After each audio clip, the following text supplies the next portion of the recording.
ဆုံးသောယောဂီသူတော်ရှင်များကိုဦးဇင်းတို့ဘယ်လိုတရားစကားပြောဖို့စဉ်းစားထားလဲဆိုတော့ကြိုးစားအားထုတ်မှုဝိရိယနဲ့ပတ်သက်တဲ့တရားစကားကိုပြောမယ်လို့စဉ်းစားထားပါတယ်ဝိရိယကထာပေါ့နော်တရားဘာဝနာလုပ်ဆိုတာတန်ဖိုးကြီးမားသလောက်အကျိုးရလဒ်များပြားသလောက်လုပ်ရတာလည်းပဲအလွန်တရာမှခက်ခဲနဲ့နေတဲ့သဘောရှိပါတယ်တော်ရုံတန်ရုံလုံးလဝိရိယဇွဲနဲ့ထွန်းထွန်းပေါက်ပေါက်ဖြစ်ဖို့ဆိုတာမလွယ်ဘူးပေါ့နော်ဝိရိယကြီးမားကြတဲ့ပုဂ္ဂိုလ်များဇွဲလုံးလထက်သန်ကြတဲ့ပုဂ္ဂိုလ်များသာလျင်တရားဘာဝနာလုပ်ငန်းမှာထွန်းထွန်းပေါက်ပေါက်ခရီးရောက်နိုင်ကြတယ်ဒါကြောင့်မိမိခန္ဓာမှာဖြစ်ပေါ်နေတဲ့ဒီယုတ်ဒီနံဒီသဘာဝတရားတွေရဲ့အိဋ္ဌဒုက္ခအနတ္တလက္ခဏာရေးသုံးပါးဒါကိုမှန်မှန်ကန်ကန်သိဖို့မြင်ဖို့နားလည်ဖို့နောက်ဆုံးသစ္စာ၄ပါးအမှန်တရားကြီးတွေကိုထွန်းပေါက်ပြီးတော့သိနိုင်မြင်နိုင်ဖို့ဆိုတာဒလဇတ်ဖြစ်ပေါ်နေတဲ့ယုံနိုင်ရဲ့ပုံမှာတတိဆိုတဲ့အောက်မေ့မှုအမှတ်ရမှုကိုဒလဇတ်ထားနိုင်ဖို့လိုတယ်အဲ့ဒီတတိကိုဒလဇတ်ထားနိုင်ဖို့ဆိုတာလည်းပဲဝိရိယနဲ့ကြိုးစားအထောက်မှသာလည်းဖြစ်နိုင်တာပါဝိရိယမရှိဘဲနဲ့မကြိုးစားဘဲနဲ့တတိကအလို့လျောက်ဖြစ်လာတဲ့သဘောမရှိဘူးဆိုတာကိုလည်းပဲယောဂီများကိုယ်တွေ့အနေထားနေနဲ့ကောင်းကောင်းနားလည်ထားကြတယ်ပေါ့နော်။ဒါဝိရိယဟာတရားဘောနာလုပ်ငန်းမှာလောက်ထိအရေးပါလဲဆိုတာလေးကိုအလုံးနားလည်ထားကြတယ်။ဒါကြောင့်အဲ့ဒီဝိရိယကိုထက်ထက်တန်တန်ထားနိုင်ဖို့အတွက်ဝိရိယရှိဖို့တွန်းအားပေးတဲ့စကားကိုပြောဖို့လိုအပ်တယ်လို့ထင်ပါတယ်နော်။ဒါကြောင့်ဝိရိယရှိအောင်ဘယ်လိုလုပ်မလဲဆိုတာလေးကိုဒီကနေ့ညဦးစားပေးပြီးတော့ပြောပါမယ်။ဘုရားတို့မဟာသတိပဋ္ဌာန်သုတ်တန်ကြီးမှာသတိပဋ္ဌာန်တရား၄ပါးဟောထားတဲ့အနက်က၄ခုမြောက်ဟောထားတာကဓမ္မနုပဒနာသတိပဋ္ဌာန်ဟုတ်လားအဲ့ဒီဓမ္မနုပဒနာသတိပဋ္ဌာန်ထဲမှာဘိုးစဉ်ကပပ္ပဆိုတာပါတယ်ဘိုးစဉ်9ပါးနဲ့ပတ်သက်ပြီးတော့ရှုမှတ်ဆင်ခြင်ဖို့မြတ်စွာဘုရားသင်ပေးထားတဲ့အပိုင်းပေါ့နော်အဲ့ဒါဘိုးစဉ်တရားဆိုတာလည်းပေတတို့အလုံးနားလည်ထားတယ်ဘောဓိအင်္ဂဘိုးစဉ်ကဘောဓိသစ္စာ၄ပါးကိုထွန်းဖောက်ပြီးတော့သိတဲ့မဲ့ဉဏ်ရဲ့အင်္ဂရရကြောင်းအစိအပိုင်းအကြောင်းအရာအင်္ဂအချက်လက်များဒါကိုဘောဓိအင်္ဂဘုဇင်ကအဲ့ဒီဘုဇင်တရားကဘယ်နှပါးရှိတယ်လို့ကြားဖို့ထားတော့ဆိုတော့9ပါးရှိတယ်လို့ကြားဖို့ထားတယ်နော်တတိတံဘောဇင်ဓမ္မဝိဇယတံဘောဇင်ဝိရိယတံဘောဇင်ပီတိတံဘောဇင်ပတ္တိတံဘောဇင်သမာဓိတံဘောဇင်ဥပေက္ခတံဘောဇင်လို့ဘုဇင်9ပါးအဲ့ဒါဦးဇင်းတို့အဲ့ဒီဘုဇင်9ပါးနဲ့ပတ်သက်ပြီးတော့ရှုမှတ်ဆင်ခြင်ဖို့မြတ်စွာဘုရားသင်ကြားပေးတဲ့အဲ့ဒီဘုဇင်ကပပ္ပကိုဖွင့်ဆိုတဲ့ဒီမဟာသတိပဋ္ဌာန်သုတ်တန်ကြီးရဲ့အဖွင့်အထကရာမှာဒီမြင့်မြတ်တဲ့တန်ရှင်းစင်ကြယ်တဲ့ဘုဇင်တရားတွေကိုမိမိတန်တာမှာများများစားစားကြီးကြီးမားမားဖြစ်လာအောင်ဘယ်လိုလုပ်ရမလဲဆိုတဲ့ဘုဇင်တရားတွေဖြစ်ခြင်းရဲ့အကြောင်းတရားလေးတွေကိုအဲ့ဒီမှာပွင့်ပြထားတာတွေ့ရတယ်။တော့ဝိရိယဆိုတာကလည်းပဲဘုဇင်တရား9ပါးထဲမှာတစ်ပါးအပါဝင်ပေါ့နော်။တတိဆွဲဆွဲမြဲမြဲရှိနေဖို့တတိကောင်းဖို့အတွက်ဘယ်လိုအကြောင်းတရားတွေနဲ့ပြည့်စုံရမယ်။ဓမ္မဝိဇ္ဇာဆိုတဲ့ပညာထက်သန်ဖို့အတွက်ဘယ်လိုအကြောင်းတရားတွေနဲ့ပြည့်စုံရမယ်။ဝိရိယဆိုတဲ့ကြိုးစားအထောက်မှုလုံလဝိရိယနဲ့ပြည့်စုံဖို့အတွက်ဘယ်လိုအကြောင်းတရားတွေနဲ့ပြည့်စုံရမယ်ဆိုတာကိုမြတ်စွာဘုရားရဲ့အလိုတော်ကြောင့်တက္ကရာဆရာကြီးပွင့်ပြထားတာရှိတယ်။အဲ့ဒါကိုပဲဦးဇင်းတို့ဒီကနေ့အခြေခံပြီးတော့ပြောပါမယ်။ဝိရိယများလာအောင်ဝိရိယထက်သန်လာအောင်ဘယ်လိုလုပ်ရမလဲဆိုတဲ့နိလန်းလေးပေါ့နော်။တော့ဝိရိယဆိုတာရဲ့အဓိပ္ပာယ်လေးပေတတို့အလုံးနားလည်ပြီးသားမဖြစ်သေးတဲ့အကုသိုလ်တရားတွေမဖြစ်အောင်ကြိုးစားခြင်းဖြစ်ပြီးဖြစ်စေအကုသိုလ်တရားများကိုတော့ရပ်တတ်နိုင်အောင်ဖိရှားနိုင်အောင်ကြိုးစားခြင်းမဖြစ်သေးတဲ့ကုသိုလ်ကောင်းမှုတွေဖြစ်အောင်ကြိုးစားခြင်းဖြစ်ပြီးသားကုသိုလ်ကောင်းမှုများကိုတိုးတက်များပြားလာအောင်ကြိုးစားခြင်းဆိုပြီးတော့သဗ္ဗပဒလုံလဝိရိယကိုပဲဒီနေရာမှာဝိရိယလို့ဆိုလိုတာအဲ့ဒါတရားဓမ္မတို့ကမိမိရဲ့ခန္ဓာမှာဖြစ်ပေါ်နေတဲ့သဘာဝတရားတွေရဲ့ပုံမှာတတိတစ်ချက်ထားလိုက်တိုင်းအဲ့ဒီတတိနဲ့တွဲပြီးတော့ပါလဲဝိရိယပါတယ်နော်အဲ့ဒီဝိရိယကဘယ်လိုဝိရိယမျိုးတော့နော်အကုသိုလ်မဖြစ်အောင်ကြိုးစားတဲ့ဝိရိယဖြစ်နေတယ်နော်အကုသိုလ်တရားတွေကိုပယ်ရှားဖို့ကြိုးစားတဲ့ဝိရိယလည်းဖြစ်နေတယ်လို့မဆိုနိုင်ဘူးလား ကုသိုလ်ကောင်းမှုတွေဖြစ်အောင်ကြိုးစားတဲ့ဝိရိယဖြစ်နေတယ်ကုသိုလ်ကောင်းမှုတွေတိုးပွားအောင်ကြိုးစားတဲ့ဝိရိယလည်းဖြစ်နေတယ်ဒါကြောင့်တတိတစ်ချက်ထားလိုက်တိုင်းသမဗ္ဗဒံလုံးလဝိရိယကမိမိတန်တမှာမြင့်မြတ်စွာဖြစ်ပေါ်နေတယ်ဆိုတာကိုလည်းနားလည်ဖို့မလိုဘူးလားလိုတယ်ဒါဝိရိယကိုတိုးပွားအောင်ကြိုးစားရမယ်ဆိုတာအဲ့ဒီလိုမျိုးအကုသိုလ်ကိုဖယ်ရှားဖို့ကုသိုလ်ကောင်းမှုတိုးပွားဖို့ကြိုးစားတဲ့ဝိရိယကိုတိုးပွားအောင်လို့ဆိုလိုတာကျန်တဲ့ဝိရိယတွေကိုဆိုလိုတာမဟုတ်နော်ဒါကဝိရိယရဲ့အဓိပ္ပာယ်လေးကိုအကျဉ်းမြင့်ဦးဇင်းတို့ပြောတာပေါ့အဲ့တော့အဲ့ဒီဝိရိယကိုမိမိတဏ္ဍာမှာထက်ထက်တန်တန်ဖြစ်လာအောင်ဘယ်လိုလုပ်ရမလို့ဆိုတော့နီလန်တနည်းအားဖြင့်ဝိရိယကြီးမားခြင်းရဲ့အကြောင်းတရား17မျိုးတောင်အဲ့ဒီမှာပြောထားတယ်အဓိကကယဟန်တန်ဃာတွေကိုပြောထားတာဖြစ်တဲ့အတွက်ကြောင့်တချို့ဝိရိယတိုးပွားကြောင်းတရားတွေကယဟန်တန်ဃာတော်တွေနဲ့ဓာတ်ရိုက်ပတ်သက်တယ်ပေါ့ဒါပေမဲ့တွဲဝိုက်ပြီးတော့လည်းပဲဒကာရမတို့နဲ့ပတ်သက်မှုဆက်ဆက်မှုရှိတယ်ဆိုတဲ့အတွေးနဲ့တွေးမယ်ဆိုရင်လည်းပဲတွေးလို့တော့ရတယ်ပေါ့အဲ့ဒါလေးကိုပိဋကပေါင်းသူတော်ကောင်းတို့ဘဝမှာလက်တွေ့ချပြီးတော့ကျင့်သုံးကြည့်မယ်ဆိုတဲ့စိတ်ကူးလေးနဲ့မှတ်သားကြည့်မယ်နော်နံပါတ်1ဝိရိယတိုးပွားခြင်းရဲ့အကြောင်းတရားကိုဗာပြထားတော့ဆိုတော့အပါယပယပစ္စဝခဏအပေဘေးကိုစဉ်းစားဆင်ခြင်ခြင်းတဲ့ဟုတ်လားငရေတိလိ္ဆံပြိတ္တာအတုရကေလို့အစင်းရဲ့ဒုက္ခတွေဖြစ်ပေါ်ပြီးတော့နေတဲ့ဒုက္ခကြီးလာတဲ့ဘုံဘဝတွေမရှိဘူးလားရှိတယ်အဲ့ဒီအပေဒုက္ခကိုစဉ်းစားဆင်ခြင်ခြင်းဟာအကုသိုလ်တရားတွေကိုရှောင်ကျဉ်ဖို့အကုသိုလ်တရားတွေကိုပယ်ရှားဖို့ကုသိုလ်တရားတွေတိုးပွားဖို့ကုသိုလ်တရားတွေဖြစ်ပွားဖို့အတွက်နော်ထက်သန်တဲ့လုံလဝရိယကိုဖြစ်ပေါ်စေတယ်လို့ဆိုပါတယ်ဟုတ်လားဒါကြောင့်ငရေဒုက္ခကိုစဉ်းစားရမယ်တဲ့အဲ့ဒါဦးဇင်းတို့အဲ့ဒီတက္ကရာထဲမှာဘယ်လိုစဉ်းစားရမလဲစဉ်းစားပုံစဉ်းစားနည်းလေးကိုပြောထားတယ်ငါတဲ့အခုချိန်မှာမြင့်မြတ်တဲ့ဝိရိယထားလို့ရတယ်ရတုံးလေးမှာထားလိုက်ပါတကယ်လို့ငါငရဲကြသွားမယ်ငါငရဲရောက်နေမယ်ဆိုရင်အလွန်ပူလောင်ဆင်းရဲတဲ့ဒီငရဲပြည်မှာငရဲဒုက္ခကိုခံရင်းနဲ့ငါဟာဒီမြင့်မြတ်တဲ့လုံလဝိရိယကိုဘယ်လိုမှငါမထားနိုင်မှာမဟုတ်ဘူးတဲ့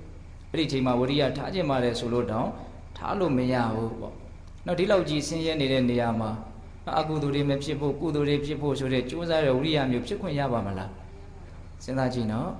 ဒါကြောင့်ဝိရိယထားလို့ရတုံးလေးမှာထားလိုက်ပါဆိုတာလေးကိုအဓိကတွေးကြည့်ရမှာနောက်ဦးဇင်းတို့တလိ္ဆံဖြစ်နေတယ်တလိ္ဆံတွေဆိုလို့ရှိရင်လည်းပဲအညမညာခါရန္တိဆိုတဲ့အတိုင်းတလိ္ဆံဘုံဘဝဆိုတာနိုင်ရာစားလောကကြီးပါဟုတ်လားတလိ္ဆံတွေရဲ့အနေအထားကိုအများကြီးစဉ်းစားကြည့်သင့်တယ်အဲ့ဒီလိုမျိုးဆင်းရဲလာတဲ့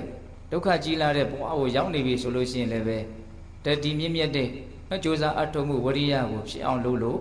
ရပါမလားမရဘူးဒါကြောင့်လှုပ်လို့ရတုံးလေးမှာလုံမယ်လို့ဒီလိုစဉ်းစားရမယ်နောက်ပြီးတော့ပိဋကဘုံသားပိဋကဘဝအတုရကေဘဝအလွန်ဆင်းရဲလာတဲ့ဆာလမုံငတ်မှုအလိုမပြည့်မှုတွေနဲ့ပဲအချိန်ကုန်နေရတဲ့ကံကပြစ်ချလို့ရသွားတဲ့ဒီဘဝဒီခန္ဓာဇိုးမျိုးရနေပြီဆိုရင်လည်းပဲဒီမြင့်မြတ်တဲ့လုပ်ငန်းစဉ်ကိုလုံနိုင်ဖို့ဆိုတာဘယ်လိုမှမဖြစ်နိုင်ဘူးအဲ့ဒီအချိန်မှာလုံလဝရိယစိုက်ထုတ်ခြင်းပါတယ်ဆိုလို့တောင်စိုက်ထုတ်လို့မရအောင်ဒါကြောင့်ဒီဘဝလေးမှာကိုယ်မှာအသိဉာဏ်လည်းရှိတယ်ခန္ဓာကိုယ်ကလည်းပဲစိတ်ဓာတ်ခွန်အားရုပ်ခွန်အားအလုံးအရန်တဲ့အနေအထားလေးရှိနေတဲ့အချိန်မှာ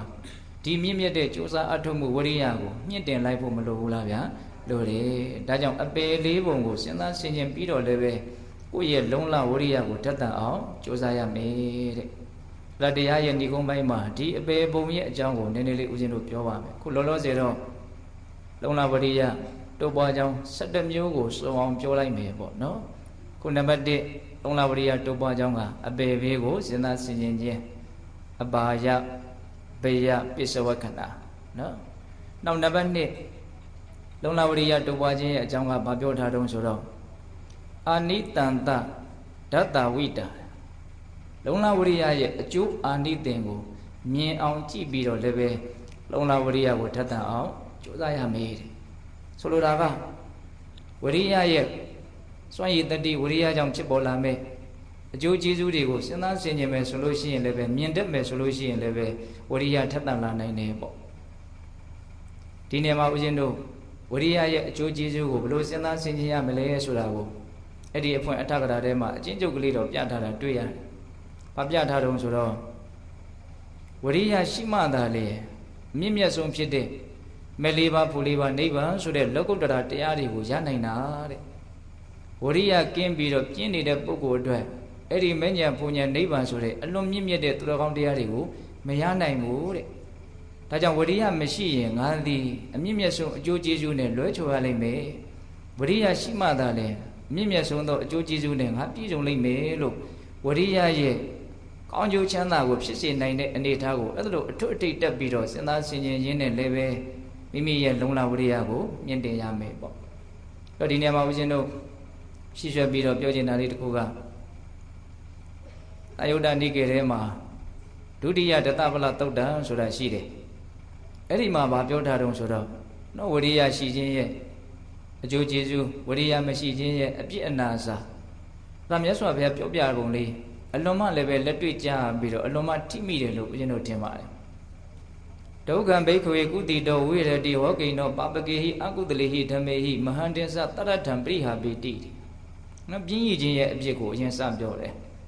်ဝရိယကင်းပြီးတော့ခပ်ပြင်းပြင်းခပ်ဖြင်းဖြင်းနေမယ်ဆိုလို့ရှိရင်တော့တဲ့အဲ့ဒီပုဂ္ဂိုလ်ဟာဒုက္ခံဝိရတိစင်စင်ရဲနေရလိမ့်မယ်တဲ့ဘာဖြစ်လို့တုံးဆိုတော့ဘောဂိနောပပကေဟိအကုတလေဟိဓမ္မေဟိယုံညံ့တဲ့ပူလောင်တဲ့အကုသိုလ်တရားတွေနဲ့သူ့ရဲ့စိတ်ဟာရောပြွနေတဲ့အတွက်ကြောင့်ဝရိယမရှိတဲ့အခိုက်အတန့်မှာအဲ့ဒီတရားဝါရဲ့စိတ်သည်ဆင်းရဲနေတယ်တဲ့ဟောဒါကတရားဘာဝနာအထုတ်နေကြတဲ့ပုဂ္ဂိုလ်များပို့ပြီးတော့သိနိုင်တယ်ပေါ့ကြည်ကြည်ပြန့်ပြန့်ပို့ပြီးတော့စဉ်းစားကြရလဲကောင်းတယ်ပေါ့မိမိခန္ဓာမှာဖြစ်ပေါ်နေတဲ့သဘာဝတရားတွေရဲ့ပုံမှာသတိမထားဘဲနဲ့နေတိုင်းတရားဓမ္မတို့အင်းတို့ရဲ့စိတ်ဟာသတိကင်းနေပြီဆိုတာနဲ့ဝရိယလည်းကင်းနေပြီအဲ့ဒီဝရိယတွေသတိတွေကင်းနေပြီဆိုတာနဲ့စိတ်ကနော်ယုံညံ့တဲ့ပူလောင်တဲ့အကုသိုလ်တရားတစ်မျိုးမျိုးနဲ့တော့သူကဘာလုပ်သွားမှာတော့ပေါင်းသွားမှာပဲရောသွားမှာပဲဟုတ်လားဒါကိုမြတ်စွာဘုရားကဟောကိနောပပကေဟိအကုတလေဟိဓမ္မေဟိပပကေဟိယုံညံ့ကုန်သောအကုတလေဟိနော်အပြစ်ရှိတဲ့ဆင်းရဲဒုက္ခကိုဖြစ်စေတဲ့အကုသိုလ်တရားတွေနဲ့ဟောကိနောအဲ့ဒီလုံလဝရိယကင်းနေတဲ့အချိန်မှာအဲ့ဒီပုဂ္ဂိုလ်ရဲ့စိတ်ဟာရောပြွန်းသွားတယ်တဲ့စိတ်ကဘာနဲ့ရောသွားတော့ကိလေသာတွေအကုသိုလ်တွေနဲ့ရောသွားတယ်တဲ့ဒါကြောင့်ဝရိယမရှိတဲ့အချိန်မှာအဲ့ဒီပုဂ္ဂိုလ်ဟာဒုက္ခံဝိရတိတဲ့ဆင်းရဲရဲ့နေရတယ်တဲ့ဒါကတတိကလေးထားပြီးတော့ငြင်းငြင်းချမ်းချမ်းနေရတဲ့အနေအထားမျိုးလေးနဲ့နှိုင်းရှင်လိုက်မှသိနိုင်တာနော်တတိရှိတဲ့အချိန်မှာကိုယ့်ရဲ့နေထိုင်မှုလေးကကျင့်တဲ့စရာအလွန်ကောင်းတယ်မြင့်မြတ်မှုနဲ့ကြည်လင်မှုနဲ့အေးချမ်းမှုနဲ့ဟုတ်လားဒါပါလဲဆိုတော့ဝရိယနဲ့နော်တတိကိုထူထောင်လိုက်လို့ရရှိလာတဲ့အကျိုးပေါ့ဟုတ်လားအဲ့တော့ဝရိယနဲ့တတိကိုမထူထောင်မှုဆိုရင်အဲ့ဒီအကျိုးနဲ့ဆန့်ကျင်ဘက်ပဲရမှာပေါ့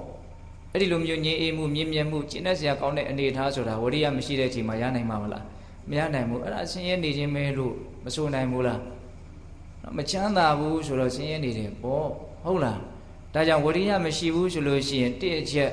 အဲ့ဒီပုဂ္ဂိုလ်ရဲ့စိတ်ဟာအကုသိုလ်တရားတွေနဲ့ရောပြွန်းနေတဲ့အတွက်ကြောင့်ဆင်းရဲနေရလိမ့်မယ်တဲ့နှစ်ချက်ပါပြောတော့ဟောကိနောပပကေဟိအကုတလေဟိဓမ္မေဟိမဟန္တင်္စတရထံပရိဟာပေတိအလွန်ကြီးကျယ်မြင့်မြတ်တဲ့ကိုကျိုးစီးပွားအစစ်ဖြစ်တဲ့ကောင်းကျိုးချမ်းသာနဲ့လည်းပဲလွဲချော်ရလိမ့်မယ်တဲ့ဝရိယမရှိတဲ့လူကနော်မဟန္တင်္စတရထံပရိဟာပေတိမဟန္တင်္စဆိုတာအလွန်ကြီးကျယ်တဲ့တရထံဆိုတာကိုယ့်ရဲ့အကျိုးစီးပွားအကြီးကျယ်တဲ့ကိုယ့်ရဲ့အကျိုးစီးပွားနဲ့ပရိဟာပတိဆုံးရှုံးရလိမ့်မယ်ဆုတ်ယုတ်ရလိမ့်မယ်ပျက်စီးရလိမ့်မယ်တဲ့တော့ကြီးကျယ်တဲ့ကိုယ့်ရဲ့အကျိုးစီးပွားဆိုတာဘာပြောတာတော့မဉ္ဇဉ်ဘုံဉဏ်နိဗ္ဗာန်ချမ်းသာကိုမျက်မှောက်ပြုနိုင်ခြင်းကိုပြောတာပါနောက်ကျန်တဲ့အကျိုးစီးပွားတွေဆိုတာကတော့နော်ပညာမျက်လုံးနဲ့ကြည့်မယ်ဆိုရင်ဘာပဲရဘာပဲဖြစ်ဖြစ်အနိစ္စမီးလောင်တာကိုခံရပြီးတော့ဒီလိုနဲ့ပဲအပြီးသွားရမယ်ဘာမှအဖတ်မတင်တဲ့နော်အနေထားတွေနဲ့ပဲအဆုံးသတ်သွားရမယ်အခြေအနေတွေကြီးပဲဒါကြောင့်ကိုယ့်ရဲ့စစ်မှန်တဲ့အကျိုးစီးပွားလို့မဆိုနိုင်ဘူးတဲ့ဟုတ်လားနိဗ္ဗာန်ချမ်းသာကိုမျက်မှောက်ပြုပြီးတော့ဒုက္ခငြိမ်းရတဲ့အနေထားတည်တာလေစစ်မှန်တဲ့ကိုယ်ကျိုးစီးပွားအဲ့ဒါဒီပင်လင်ကြီးကျယ်တဲ့ကိုယ်ကျိုးစီးပွားလို့ဒီလိုများစွာပြဟောတာအဲ့ဒါလုံလဝရိယကင်းပြီးတော့ပြည့်နေမယ်ဆိုလို့ရှိရင်တော့အဲ့ဒီစစ်မှန်တဲ့ကိုယ်ကျိုးစီးပွားနဲ့ဘာဖြစ်မလို့လွဲချော်သွားလိမ့်မယ်တဲ့ဒါကဦးဇင်းတို့ဒုတိယတတဗလသုတ်တံမှာပြောထားတဲ့စကားရလေးပေါ့ပြင်းနေရင်အဲ့ဒီပုဂ္ဂိုလ်ရဲ့စိတ်ဟာအကုသိုလ်တွေနဲ့ရောနေတဲ့အတွက်ကြောင့်ဆင်းရဲရဲ့နေရလိမ့်မယ်အလွန်ကြီးကျယ်တဲ့ကိုယ်ကျိုးစီးပွားဆိုတဲ့မဉ္ဇဉ်ပူညံ့နဲ့လည်းပဲလွဲချော်ရလိမ့်မယ်တဲ့အဲ့လိုဆိုလို့ရှိရင်ဝရိယရဲ့အကျိုးအာနိသင်ကဆန့်ကျင်ဘက်အနေနဲ့ပေါ်လွင်ထင်ရှားမလာဘူးလားပေါ်လွင်ထင်ရှားလာတယ် အဲ့ဒါကိုလည်းမြတ်စွာဘုရားကဟောတာပါပဲအာရထဝိရိယနာခောဘိခွေဒုက္ခံဝိရတိပဝိဝိထောပါပကေဟိအကုသလေဟိဓမ္မေဟိမဟာတင်္စတရထံပရိပူရိတိယဟန်တို့တဲ့ပြင်းထန်တဲ့ကြိုးစားအထုံဖို့လုံလဝိရိယနဲ့ပြည့်စုံတဲ့ပုဂ္ဂိုလ်ဟာဒုက္ခံဝိရတိချမ်းချမ်းသာသာနေရလိမ့်မယ်။ဘာကြောင့်လို့ပါပကေဟိအကုသလေဟိဓမ္မေဟိယုံညံ့တဲ့အကုသိုလ်တရားတွေနဲ့ပဝိဝိထောအဲ့ဒီပုဂ္ဂိုလ်ရဲ့စိတ်ဟာကင်းကွာနေတဲ့အတွက်ကြောင့်အဲ့ဒီပုဂ္ဂိုလ်ဟာချမ်းချမ်းသာသာနေရလိမ့်မယ်တဲ့ဆိုလိုတာကနောက်တတိလေးဖြစ်ပေါ်အောင်ဝရိယနဲ့ကြိုးစားနေတဲ့ခိုက်တတ်မှာနောက်တရားဓမ္မတို့ဦးဇင်းတို့အဲ့ဒီဝရိယရှိတဲ့ပုဂ္ဂိုလ်ရဲ့စိတ်ကလေးကဘာတွေနဲ့ကင်းကွာနေတယ်အကုသိုလ်တွေနဲ့ကင်းကွာနေတယ်ယုံညံ့မှုတွေနဲ့ကင်းကွာနေတယ်ဒါကြောင့်တတိထားတိုင်းဆိုတော့ကလည်းဦးဇင်းတို့ပြောပါတယ်ဟုတ်လားတတိတစ်ချက်ထားလိုက်တိုင်းအဲ့ဒီချိန်မှာအကုသိုလ်ဝင်လို့မရဘူးအကုသိုလ်အဲ့ဒီချိန်မှာမရှိဘူးဒါကိုထပ်ခါမပြောဘူးလားပြောတယ်နော်အကုသိုလ်မရှိတဲ့အချိန်မှာအဲ့ဒီပုဂ္ဂိုလ်ရဲ့စိတ်ဟာမဖြစ်တော့အေးချမ်းတာပေါ့တတ်တာတာပေါ့နော်တကယ်တမ်းကမအေးချမ်းအောင်ရှုမြိုက်နေတာကဒီအကုသိုလ်တရားပဲနော်မတတ်တာအောင်နှိပ်စက်နေတာပင်ပန်းအောင်လုပ်နေတာကဘာလဲဒီအကုသိုလ်တရားပဲဒါကြောင့်မြတ်စွာဘုရားကဝရိယရှိတဲ့ပုဂ္ဂိုလ်ဟာချမ်းချမ်းသာသာနေရလိမ့်မယ်တဲ့အကျိုးသင့်အကြောင်းသင့်အလွန်ပြောတော်မူတတ်တဲ့မြတ်စွာဘုရားပေါ့နော်ဝရိယရှိတဲ့လူဟာချမ်းချမ်းသာသာနေရလိမ့်မယ်ဘာကြောင့်တော့သူ့ရဲ့စိတ်ဟာအကုသိုလ်တရားတွေနဲ့ကင်းကွာနေလို့ဒါတင်လားမကဘူးမဟာတင်္စတရထံပရိပူရိတိနော်အလွန်ကြီးကျယ်တဲ့ကိုကျိုးစည်းဝါးလို့ဆိုတဲ့မဲညံဖိုညံဆိုတဲ့စစ်မှန်တဲ့ကျိုးစည်းဝါးနဲ့လည်းပဲပြည့်စုံရလိမ့်မယ်တဲ့ဝရိယရှိတဲ့ပုဂ္ဂိုလ်ဟုတ်လားဒါကြောင့်ဦးဇင်းတို့ပြည်သက်ပေါင်းသူတော်ကောင်းတို့လုံလဝရိယထက်သန်ဖို့အတွက်နော်ဒုတိယမြောက်ကြိုးစားအထောက်ရမယ့်နိလန်တနည်းအားဖြင့်ပြည့်စုံရမယ့်အကြောင်းတရားကဘာတော့ဝရိယရဲ့အကျိုးအာနိသင်ကိုသိမြင်နားလေပြီးတော့ဒါကိုစင်ញင်ချင်းနှလုံးသွင်းခြင်းပေါ့ဟုတ်လားဘယ်နှခုရှိသွားနှစ်ခုရှိသွားဟုတ်လားနောက်သုံးခုမြောက်ပါပြောတော့သုံးခုမြောက်ပြောထားတဲ့ဝရိယတိုးပွားကြောင်းတရားကတော့ကမနဝီထိပစ္စဝခဏနော်ကမနဝီထိသွားရလမ်းကြောင်းပစ္စဝခဏစင်ញင်တာသွားရလမ်းကြောင်းကိုစင်ញင်တာတဲ့သွားရလမ်းကြောင်းစင်ញင်တယ်ဆိုတာဘာပြောတာတော့သွားရလမ်းကြောင်းစင်ញင်တယ်ဆိုတာဒီဦးဇင်းတို့အခုတတိပဋ္ဌာန်ဘာဝနာလုပ်ငန်းစဉ်လို့ဆိုတဲ့နော်နိဗ္ဗာန်ချမ်းသာကိုရရှိဖို့နော်နောက်ဆုံးရည်မှန်းချက်ထားပြီးတော့ကြိုးစားနေတဲ့ဒီလုပ်ငန်းစဉ်ဟာနော်အလွန်မြင့်မြတ်တဲ့ပုဂ္ဂိုလ်ကြီးတွေနော်ဘုရားယန္တာရိယာသူတော်ကောင်းကြီးတွေသွားခဲ့တဲ့လမ်းကြောင်းအလွန်မြင့်မြတ်တဲ့လမ်းကြောင်းနော်ပြင်းကြီးတဲ့ပုဂ္ဂိုလ်တွေနော်အစွမ်းအစမရှိတဲ့ပုဂ္ဂိုလ်တွေရှောက်လန်းနိုင်တဲ့လမ်းကြောင်းမဟုတ်ဒီလမ်းကြောင်းဟာမြင့်မြတ်တဲ့လူတွေနော်ရဲလုံးဝကိုင်းမယ်ဆိုတဲ့အစွမ်းအစရှိတဲ့ပုဂ္ဂိုလ်တို့သာလည်းရှောက်လန်းနိုင်တဲ့လမ်းကြောင်းဒါကြောင့်ဒီလမ်းကြောင်းဟာနှိမ့်ကြတဲ့လမ်းကြောင်းမဟုတ်မြင့်မြတ်တဲ့လမ်းကြောင်းတနည်းအားဖြင့်လည်းပဲအမြင့်မြတ်ဆုံးသောနိဗ္ဗာန်ကိုရောက်စေတတ်တဲ့လမ်းကြောင်းဖြစ်တဲ့အတွက်ကြောင့်ဒီလမ်းကြောင်းဟာပါလေအလွန်မြင့်မြတ်တဲ့လမ်းကြောင်းအလွန်မြင့်မြတ်တဲ့လမ်းကြောင်းကိုအစွမ်းအစမရှိတဲ့လူတွေရှောက်နိုင်မလားမရှောက်နိုင်ဘူးနော်ဒါကြောင့်လမ်းကြောင်းရဲ့မြင့်မြတ်ပုံကိုစဉ်းစားဆင်ခြင်ပြီးတော့လည်းပဲဘာလို့ရမှာတော့ဝရိယကိုမြင့်တင်ရမယ်တဲ့ဒီလောက်နဲ့တော့မရသေးဘူးဆိုတဲ့အတွေးကိုပြောတာနော်ဒီလုပ်ငန်းကြီးကဒီလောက်နဲ့တော့မရသေးဘူးလို့ပြောနေတာကိုသဘောပေါက်ရလားဗျအေးဒါကြောင့်ဦးဇင်းတို့တတိယစဉ်းစားဆင်ခြင်ရမယ်အချက်တနည်းအားဖြင့်အကြောင်းတရားကမနဝီထိပစ္စဝခဏနော်လမ်းကြောင်းကိုစဉ်းစားဆင်ခြင်ရမယ်တဲ့ဟုတ်လားနောက်၄ခုမြောက်ပြောထားတဲ့အကြောင်းတရားဒါလည်းစိတ်ဝင်စားတဲ့အကောင်းတာပဲယဟန်တော်တွေကိုအဓိကထားပြီးတော့ဟောတာဖြစ်တဲ့အတွက်ကြောင့်နော်ဒီအကြောင်းအရာလေးကတရားဓမ္မတို့အနေနဲ့တော့နော်ဆက်ဆက်မှုရှိအောင်နော်တွေးတတ်ဖို့တော့လိုတာပေါ့အပြောထားတော့ပိဋကပါတာပစာယနတာနော်တရားဓမ္မတွေကလှူထားတဲ့စွမ်းကိုပူဇော်တဲ့အနေနဲ့နော်ဆိုလိုတာကနော်ငါ့ကိုတရားဓမ္မတွေကလှူထားတဲ့စွမ်းဘာကြောင့်လှူထားတာတော့ဒါကိုစဉ်းစားပြီးတော့အဲ့ဒီစွမ်းကိုနော်သုံးဆောင်တဲ့နေရာမှာထိုက်တန်တဲ့ပုဂ္ဂိုလ်တယောက်ဖြစ်အောင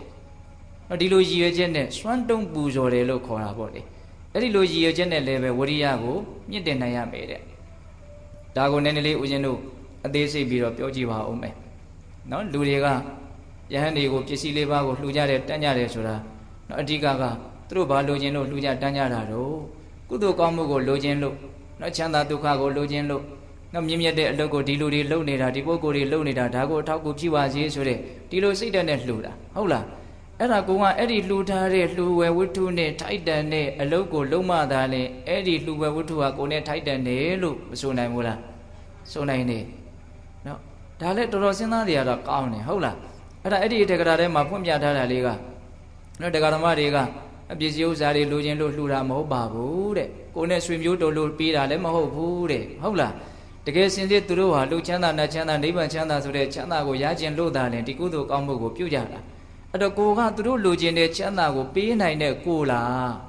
းစဉ်းစားရမှာတကယ်လို့ကိုကလုံလဝရိယမရှိဘူးဘာမှမကြိုးစားဘူးဆိုရင်ဘာမှမကြိုးစားတဲ့ပုဂ္ဂိုလ်ဟာဘာဆွမ်းစားမှရှိမှာမဟုတ်ဘူးဟုတ်လားဘာဆွမ်းစားမှမရှိတဲ့ပုဂ္ဂိုလ်ကိုလှူထားတဲ့နော်အလှူဝိထုနော်ဒီဒါနကောင်းမှုကလည်းတိတ်ပြီးတော့ကောင်းကျိုးချမ်းသာဆိုတဲ့နော်အကျိုးကျေးဇူးကိုဖြစ်စီမှာမဟုတ်ဘူးဒါလည်းပိဿတို့နားလဲပါတယ်ဟုတ်လားဒါကြောင့်စွမ်းတုံပူဇော်တယ်ဆိုတာအဲ့ဒီအတိတ်ပဲဟုတ်လားအဲ့လိုဆိုရင်ယောဂီတို့အနေနဲ့နော်ဒီအချက်ကိုယောဂီတို့နဲ့နော်ဆက်ဆက်မှုပတ်သက်မှုရှိအောင်ဘယ်လိုစဉ်းစားမလို့ဟုတ်လားဘယ်လိုစဉ်းစားမလို့နော်ဟောခုယောဂီတို့လည်းပဲသူများလှူတဲ့စွန့်ကိုပဲစားကြတာပဲမဟုတ်လားအဲ့လိုဆိုလို့ရှိရင်ဟိုနော်ဒါချင်းချောက်တာတော့မဟုတ်ဘူးနော်ကြောက်အောင်ပြောတာတော့မဟုတ်ဘူးသို့တော်လည်းပဲစဉ်းစားတယ်ကတော့မကောင်းဘူးလားကောင်းတယ်နော်ကိုဩဒီလူတွေကနော်ရိတ်တာမှာအမြင့်မြတ်တဲ့အကျင့်ကိုကျင့်ဖို့လို့နော်လာကြတာဆိုတော့အလုံးကနော်တရားဘာဝနာအားထုတ်တဲ့လူတွေဆိုလို့ရှိရင်အလွန်မှပြောရရင်ကြည်ညိုကြတယ်ပေါ့နော်လေးစားကြတယ်စိတ်ထဲကမျက်မျက်နှုံနှုံလည်းရှိတယ်ဟုတ်လားဒီအလုပ်ကိုလုပ်နိုင်တဲ့လူကလည်းအလွန်ရှားတာကိုဟုတ်လားအဲ့တော့သူတို့ရဲ့စိတ်ထဲကကိုယ့်ကိုနော်ကြည်ပြူတကယ်ကိုပဲနော်ပေးခြင်းကမ်းခြင်းကြွေးခြင်းမွေးခြင်းဒီစိတ်တွေရှိတယ်ဟုတ်လားအဲ့တော့ကိုလှုပ်ထားတဲ့နော်ကိုယ့်ရဲ့နော်အနေထားကအဲ့ဓာတွေနဲ့ထိုက်တန်ရဲ့လားဆိုတဲ့အတွေးမျိုးတွေးဖို့လိုတယ်ဆိုတာကိုပြောချင်တာပါပဲအဲ့လိုတွေးလိုက်မယ်ဆိုလို့ရှိရင်ဩငါလုံးမဖြစ်မယ်ကြိုးစားမှဖြစ်မယ်ဆိုတဲ့အဖြေထွက်မလာဘူးလားထွက်လာတယ်ဒါကယောဂီတို့နဲ့နော်ပတ်သက်မှုရှိအောင်ဦးဇင်းတို့ကပြောပြတာပါဟုတ်လားအဓိကကတော့နော်သာသနာ့ဝန်ထမ်းရှင်ရန်နေနဲ့နော်ဒီချက်ကိုစဉ်းစားခြင်းကလည်းပဲအများကြီးလုံလဝရိယကိုထက်သန်သေးတယ်နော်ဦးဇင်းတို့ကျမ်းစာတွေထဲမှာပြောထားတဲ့ဝိထုကြောင့်လေးတစ်ခုရှိတယ်နော်အယမိတ်တမထေဆိုတာရှိတယ်အဲ့ဒါတနေ့သူကစွန့်ငံသွားတာအာမိ2ယောက်ရှိတယ်အဲ့ဒီအိမ်ကအမြဲတမ်းသူ့ကိုသားလို့ချစ်တယ်အမြဲတမ်းသူ့ကိုဆွန့်လောင်းတယ်အဲ့ဒါတနေ့သူအဲ့ဒီအိမ်ရှိမှာသူသွားပြီးတော့ဆွန့်ရက်တာသူရောက်နေမှမသိဘူးအဲ့ဒါမေအေကြီးကမှားတယ်တဲ့သမီးကိုဟာသမီးအခုအမေအလုပ်သွားလို့မလို့မင်းရဲ့မောင်တော်ကြီးလာလို့ရှိရင်တော့ဒီမှာစီဦးထောပတ်နဲ့ကောင်းကောင်းချက်ထားတဲ့နော်ဆွမ်းဟင်းကိုလောင်းလိုက်ပါဟောအမေဖို့တော့နော်ချင်းရည်ချင်းပတ်ကလေးနဲ့ကြံတဲ့ထမင်းကလေးနဲ့ဓာချမ်းထားလိုက်ရင်ရပါပြီလို့ပြောတယ်အဲ့ဒါကိုကြားတဲ့အခါကျတော့အကြီးအကျယ်တန်ဝေကရတယ်ဩငါအတွက်ကြတော့မုံမုံမြက်မြက်ထားသူတို့အတွက်ဘာမှမစားမတော့ဖဲနဲ့ချွတ်ချန်ချွေးထားပြီးတော့ငါ့ကိုလှူကြတာအဲ့ဒါနဲ့စိတ်မကောင်းဖြစ်ပြီးတော့ဥမလင်းလင်းပြောရင်စိတ်မကောင်းဖြစ်သွားတာပဲဟုတ်လားအဲ့ဒီဟာကိုသူတို့မမြင်အောင်ပြန်သွားတာကြောင်းကိုဒီဆုံးကငါနော်ဒီလိုအနေအထားမျိုးနဲ့ငါအလှမခံဘူးရဲရဲတော့စိတ်ထားပါပဲမထေမြတ်ရဲ့စိတ်ထားကအသူစဉ်းစားတာလမ်းတစ်လျှောက်လုံးသူစဉ်းစားသွားတာကြည်စမ်းငါအတွက်မုံမုံမြက်မြက်သူတို့အတွက်တော့ဖြစ်တယ်လို့တဲ့ငါကအဲ့ဒါနဲ့ထိုက်တန်တဲ့ငါလားနော်အဲ့ဒါနဲ့ထိုက်တန်တဲ့ငါဖြစ်အောင်လုပ်မယ်အဲ့ဒါအာသောကုန်ခံယဟနာမဖြစ်မချင်းငါအဲ့ဒီရှင်ကိုအလှမခံဘူးတဲ့အဲ့ဒီလိုရဲရဲတောက်စိတ်နဲ့အဲ့ဒါကြောင်းပြန်ကြွပြီးတော့တရားအထုတ်တာငါကလည်းပဲအလွန်မြင့်မြတ်နေထားတဲ့ပုဂ္ဂိုလ်ဖြစ်တဲ့အတွက်ကြောင့်ယဟနာဖြစ်တယ်လို့ဆိုတယ်ဟုတ်လားအဲ့ဒါယဟနာဖြစ်ပြီးတော့မှစွန့်ခံကြွတော့နော်သူ့ရဲ့မျက်နှာကခါတိုင်းနေ့တွေနဲ့မတူဘူးပေါ့အဲ့ဒါနဲ့သမီးဖြစ်တဲ့လူက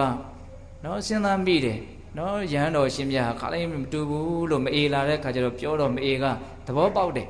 တော့ငါသားတော်ဟာနော်တစုံတစ်ခုသောတရားတို့တရားမြတ်ကိုရပြီနဲ့တူတယ်သူတို့သဘောပေါက်ကြတယ်အဲ့ဒါပြောချင်တာကဘာလဲဆိုတော့အဲ့ဒီယဟန်တော်ရဲ့နော်ယဟန်နာဖြစ်သွားဖို့အတွက်အားကောင်းတဲ့အကြောင်းတရားကဘာလဲနော်ဒီစွမ်းကိုငါထိုက်တန်ရဲ့လားထိုက်တန်အောင်လုပ်မယ်ဆိုတဲ့အတွေးပေါ့ဟုတ်လားဒါဘာကိုဖြစ်သွားအောင်နှိုးဆော်လိုက်တာကြိုးစားလို့စိတ်ဝရိယကိုနှိုးဆော်လိုက်တာပဲနော်ယောဂီတို့လည်းပဲဒီအတွေးကိုယူပြီးတော့တွေးလို့မရဘူးလာ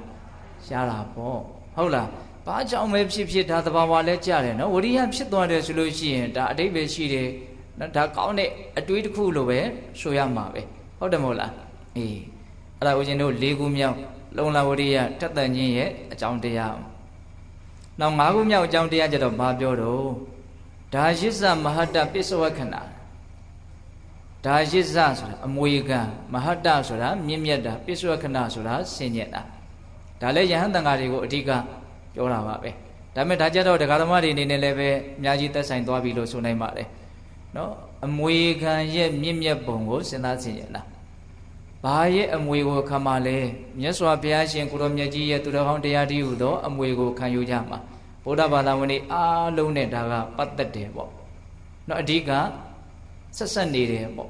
နော်မြတ်စွာဘုရားရဲ့အမွေဟာပါလဲလို့မေးရင်သူတော်ကောင်းတရားပဲနော်သီလသမာဓိပညာဟုတ်လားမဉ္ဇဉ်ပူညာနိဗ္ဗာန်ဆိုတဲ့လောကုတ္တရာတရား၉ပါးကတော့အမွေအစစ်ပေါ့နော်အဲ့ဒီအမွေဟာအလွန်မြင့်မြတ်တဲ့အတွက်ကြောင့်နော်ထိုက်တန်တဲ့ပုဂ္ဂိုလ်မှသာလေအမွေခံခွင့်ရှိမယ်ပေါ့နော်ဆိုကြပါစို့မိဘတွေကကိုယ့်ရဲ့အမွေကိုလိမ္မာတဲ့သားသမီးကိုသာလင်ပေးကျင်တာသူတို့စေတနာရှိတဲ့သားသမီးကိုသာလင်ပေးကျင်တာသူတို့စေတနာရှိတယ်ဆိုတာလေဘလို့သားသမီးမျိုးကိုစေတနာရှိမှာတော့နော်ကိုယ်စကားနားထောင်လို့လိမ္မာရေးချရှိတဲ့သားသမီးကိုပဲစေတနာရှိမှာပေါ့ဟုတ်တယ်မဟုတ်လားနော်တချို့တကယ်မလိမ္မာတော့ဘူးကိုကလည်းပဲစေတနာမြစ်တာတကယ်ပြတ်သွားပြီဆိုရင်အမွေပြတ်ကြော်ညာတာတွေပါတောင်မရှိဘူးလားအမွေမပေးခြင်းဘူးနော်တော့မြတ်စွာဘုရားရဲ့အမွေဆိုတာကလည်းပဲမြတ်စွာဘုရားရဲ့စကားကိုနားထောင်တဲ့နော်တနည်းအားဖြင့်လိမ္မာရေးချရှိတဲ့သားသမီးနဲ့တူတဲ့အသိဉာဏ်ရှိတဲ့ပုဂ္ဂိုလ်တို့နဲ့သာလည်းထိုက်တန်တာပေါ့ဟုတ်လားဒါကြောင့်ဒီအမွေရဲ့မြင့်မြတ်ပုံကိုစဉ်းစားပြီးတော့လည်းပဲငါဟာအဲ့ဒီမြင့်မြတ်တဲ့အမွေနဲ့နော်ထိုက်တန်တဲ့ငါလားအဲ့ဒီအမွေကိုခံယူဖို့အတွက်ငါမှာနော်အစွမ်းအစရှိရလားဆိုတဲ့အတွေးမျိုးနဲ့လည်းပဲအစွမ်းအစရှိအောင်ဝိရိယကိုမလုပ်ဖို့လို့တော့မြင့်တင်ဖို့လိုတယ်တဲ့နော်တခုတခုကိုဦးဇင်းတို့အကျေကြီးပြောမယ်ဆိုရင်တော့ပြောတရားတွေရှိတာပေါ့နော်အဲ့တော့ခုနှစ်ပါးရှိသွားပြီတော့၅ပါးရှိသွားပြီနော်ဘေဘေးစင်ခြင်းမြင်သည့်အကျိုးလမ်းယိုးလိုက်ရာပိဏ္ဍာပစေယဓာယိဇဟုနော်ဆောင်းပုဒ်တိုင်းပြောမယ်ဆိုရင်တော့အဲ့ဒီရောက်သွားပြီပေါ့နောက်6ခုမြောက်ပြောတာကဘာတော့တဲ့တတ္တုမဟထပစ္စဝခဏတတ္တုဆိုတာမြတ်စွာဘုရားကိုပြောတာမဟတဆိုတာမြင့်မြတ်တာပစ္စဝခဏဆိုတာစင်ញက်တာမြတ်စွာဘုရားရှင်ကိုရောမြတ်ကြီးရဲ့မြင့်မြတ်ပုံကိုရှင်းကျင်းပြီးတော့လည်းပဲလုံလဝရိယကိုမြင့်တင်ရမယ်တဲ့ဒီနေရာမှာမြတ်စွာဘုရားဟာတလောကလုံးမှာအမြင့်မြတ်ဆုံးဖြစ်တော်မူတယ်ပေါ့ဘာကြောင့်အမြင့်မြတ်ဆုံးဖြစ်တော်မူတာတုံးလို့မေးရင်တပ္ပညုတဉာဏ်ကိုရလို့ပေါ့နော်ဘာကြောင့်တပ္ပညုတဉာဏ်ကိုရတာတုံးလို့မေးရင်ပါရမီ10ပါးကိုထက်သန်တဲ့လုံလဝရိယအဋိဋ္ဌံနေနဲ့တော့ဆွဲဆွဲမြင့်မြင့်ပြည့်စုံအောင်မလုပ်ခဲ့လို့တော့ကျင့်သုံးခဲ့လို့ဘာကြောင့်ဘုရားဖြစ်တာတုံးလို့မေးရင်တလုံးနဲ့ပြောရရင်တော့ဘုရားဖြစ်အောင်ကြိုးစားခဲ့လို့ဘုရားဖြစ်တာပေါ့ဘုရားဖြစ်အောင်ကြိုးစားခဲ့လို့မလုပ်ခဲ့လို့ကြိုးစားခဲ့လို့ကြိုးစားတာကဘာတော့ဝရိယဟုတ်လားဒါကြောင့်ဝရိယအရာမှာမြတ်စွာဘုရားကိုမှီတဲ့လူရှိမလားဗျာမရှိဘူးဟုတ်တယ်မဟုတ်လားဒါကြောင့်မြတ်စွာဘုရားရဲ့ဒီမြင့်မြတ်ပုံကိုစဉ်းစားပြီးတော့လည်းပဲ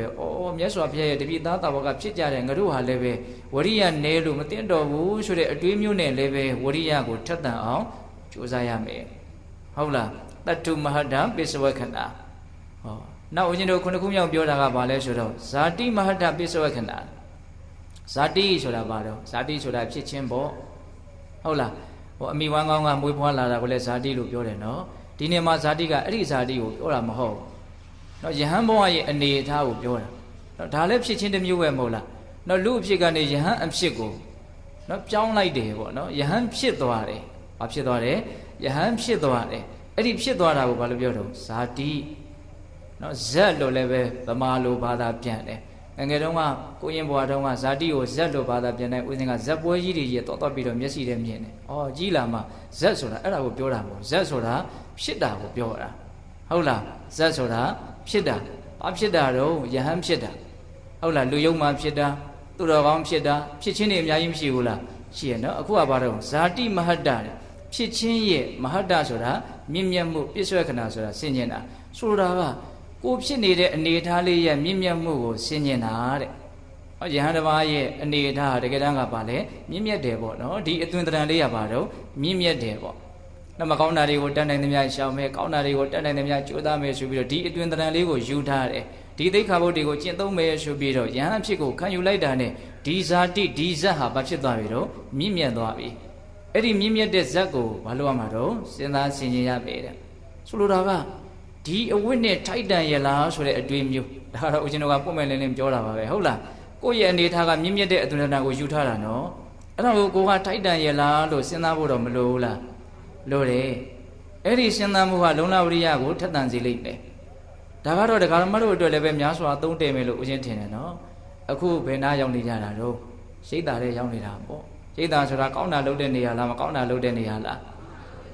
တီဗီသားတွေမေးနေတာနော်ဦးဇင်းကဒါပေမဲ့တချို့ဟာလေးတွေကအခြေခံကြအရန်စဉ်းစားတယ်ကောင်းတာကိုပဲတိုင်းတာထိလောက်ကြမှာတော့ဟောအများကြီးရှိရနော် ကောင်းတာကိုဘယ်တိုင်းတာထိလုံးမှာတော့ကောင်းတာလုံးမယ်လို့ပြောပြီးတော့မကောင်းတာတွေဖြစ်နေတာတွေကိုရှိမနေတတ်ဘူးလားရှိတာပေါ့ဘုထုသင်္သဘာဝရိတ်တာတဲ့နေပြီမလို့နော်ဘုထုသင်္သဘာဝဒီသင်္ကန်းကြီးဝတ်ထားပြီးမလို့မကောင်းတဲ့စိတ်တွေကတော့လည်းပဲအခါအားလို့ဆိုဖြစ်နေတာတွေမရှိဘူးလားအဲ့ဒါဖြစ်နေပြီဆိုတော့ဒီအဝတ်နဲ့ဒီအခြေအနေဒီအနေထားနဲ့ကိုင်းညီတယ်လို့ဆိုနိုင်မလားမကိုင်းညီတော့မကိုင်းညီပဲနဲ့နေရတဲ့အခြေအနေအများကြီးရှိတယ်နော်ဟုတ်တယ်မဟုတ်လားဒါကတော့ပေးတဲ့တို့လည်းကိုယ့်အကိုစဉ်းစားကြည့်ပေါ့ဩငါကယောဂီဆိုတဲ့နာမည်ကိုခံယူထားတာစိတ်သားတဲ့ရောက်နေတာဒီအလုပ်ကိုလုပ်တော့မယ်လို့အိမ်ကိုလည်းပြောလာတာသူများကလည်းဩယောဂီရိတ်သားသွားပြီးတော့ဝင်နေတာတဲ့ဒီအသည့်တွေပတ်ဝန်းကျင်မှာလည်းကိုပေးခဲ့တာမရှိဘူးလားကိုကမပေးအောင်တောင်မှနော်တိနေတာတွေကမရှိဘူးလားဩဒါစဉ်းစားစရာလေးကိုပြောတာပါနော်ပေးတဲ့တို့ကိုအတင်းအကျပ်ကြီးနော်စိတ်ဆင်းရဲအောင်ဖိဖိစီစီရှောက်ပြီးတော့ပြောနေတာတော့မဟုတ်ဘူးနော်ဟုတ်တယ်မဟုတ်လားဒါစဉ်းစားမယ်ဆိုလို့ရှိရင်တော့ဝိရိယကတော့ထက်တန်လာမှာကတော့အမှန်ပဲအဲ့လိုဆိုရင်ကိုဘလို့နေမလို့အဲ့ဒီအဝတ်နဲ့နော်တနည်းအားဖြင့်အဲ့ဒီနာမည်နဲ့တနည်းအားဖြင့်အဲ့ဒီဖြစ်ချင်းနဲ့ထိုက်တန်တဲ့အလုပ်ကိုလုပ်လိုက်ဖို့ပဲဟုတ်ရဲ့လာ